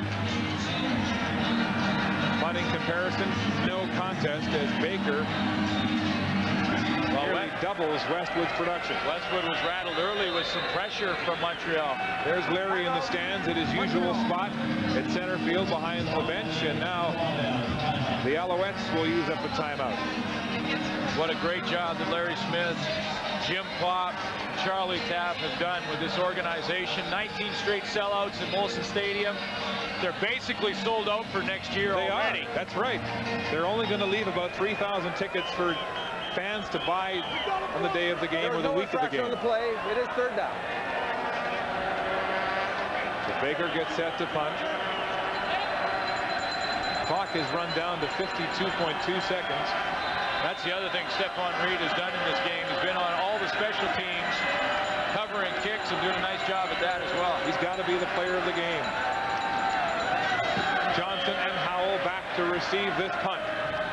It's Albert Johnson III taking his time about returning this one. They string it out, the Alouettes do, and he doesn't get much on that one. A 41-yard boot, and they'll say 0 on the return. Tim Gleiser makes the tackle. 39.8 seconds for this Alouette team, cursed 4 years in a row, losing the Eastern Final. The last 2 in gut-wrenching fashion, and here they are, 39 seconds from victory. The 5th time around, flags are down on that intended pass for Milt Stegall. Wiltshire may be called for interference. And for the Winnipeg Blue Bombers, it took them half a season to get organized, especially offensively. Montreal number 1, first down. They started out the year with Kerwin Bell at quarterback. It took them about half the season to decide that Kahari Jones was not only the future, but maybe he was the present. They give Kahari Jones the reins, he takes over, and boy, they just turn things around in a hurry. Yes, their last playoff appearance in '96 when they were embarrassed 68-7. That pass tipped, intended for Gordon, nearly intercepted. But there is a very bright horizon for the Winnipeg Blue Bombers. And Jack Climby, you can tell he's already thinking about next week. Hey, for the first time in his 11-year career, he's going to the Grey Cup. There's Reg Lowe, the former president of the Bombers on the left, with the current president of the Alouettes, Larry Smith. He's going back to the Cup. He played in some big ones in the 70s for the Owls. Kahari Jones back to pass. It's complete to Philpott. He'll have a first down, breaks a tackle, gets outside, forced out of bounds by Lester Smith at the Montreal 50 with 19 seconds to play. What a job by Corey Philpott, probably his last game. Corey Philpott announcing that he'd likely retire. Great, courageous effort in this final. But hey, congratulations to the Montreal Alouettes. They fight off the demons of 4 years gone by to get into the show. Jones back to pass, lots of time. He'll bail from the pocket, slide shy of the 40 in the first down marker with 12.1 seconds to play, and an 11-point deficit, seemingly insurmountable now as Climby feels the butterflies and the imminent qualification to the Grey Cup for him. Well, and when you look at this crowd, Jones to pass, lots of time at the line of scrimmage, can't find the receiver, and he's sacked. Stephon Reed again, and the clock reads 0. The Alouettes are going to the Grey Cup, and for the first time in 5 straight years, they win the Eastern Final. The monkey is off their back. A team that dominated all year offensively, on the ground, through the air, won the Eastern Final on defense. Swift burst overcome. Stephon Reed, Jock Climby can smile. That dark spot in his heart is gone. This team that has lived with this cursed streak of 4 straight losses have vanquished that sorry record. Well, if there's any tickets left for the Grey Cup, and I understand there's a few, I think they'll be sold in a hurry now, because there'll be some fans here from Montreal making the trip to Calgary. I guarantee you that. Let's go to the sidelines, and here's Steve with the game's hero on defense. Thank you very much, Mark. I'm trying to catch up with Stephon Reed. Stephon, congratulations. What a time to come up with a defensive game of your life. It's a dream game. This is a dream come true. But we ain't done yet. We still got to win in Calgary. I'm just so excited for the guys and the fans and the people of Montreal supporting us all these years. It's beautiful. Stephon, what did you do to turn around in the second half? Our defensive line started getting pressure on the quarterback was the difference early on. And then we settled in playing zone there for a while. Started just making plays on the ball. Got Kahari a little bit scrambled, ended up with a victory. Stephon Reed, certainly the defensive star for the Montreal Alouettes. After 4 tries, 5th time is lucky for the Alouettes. They're going to the Grey Cup. They win the Eastern Final 35-24.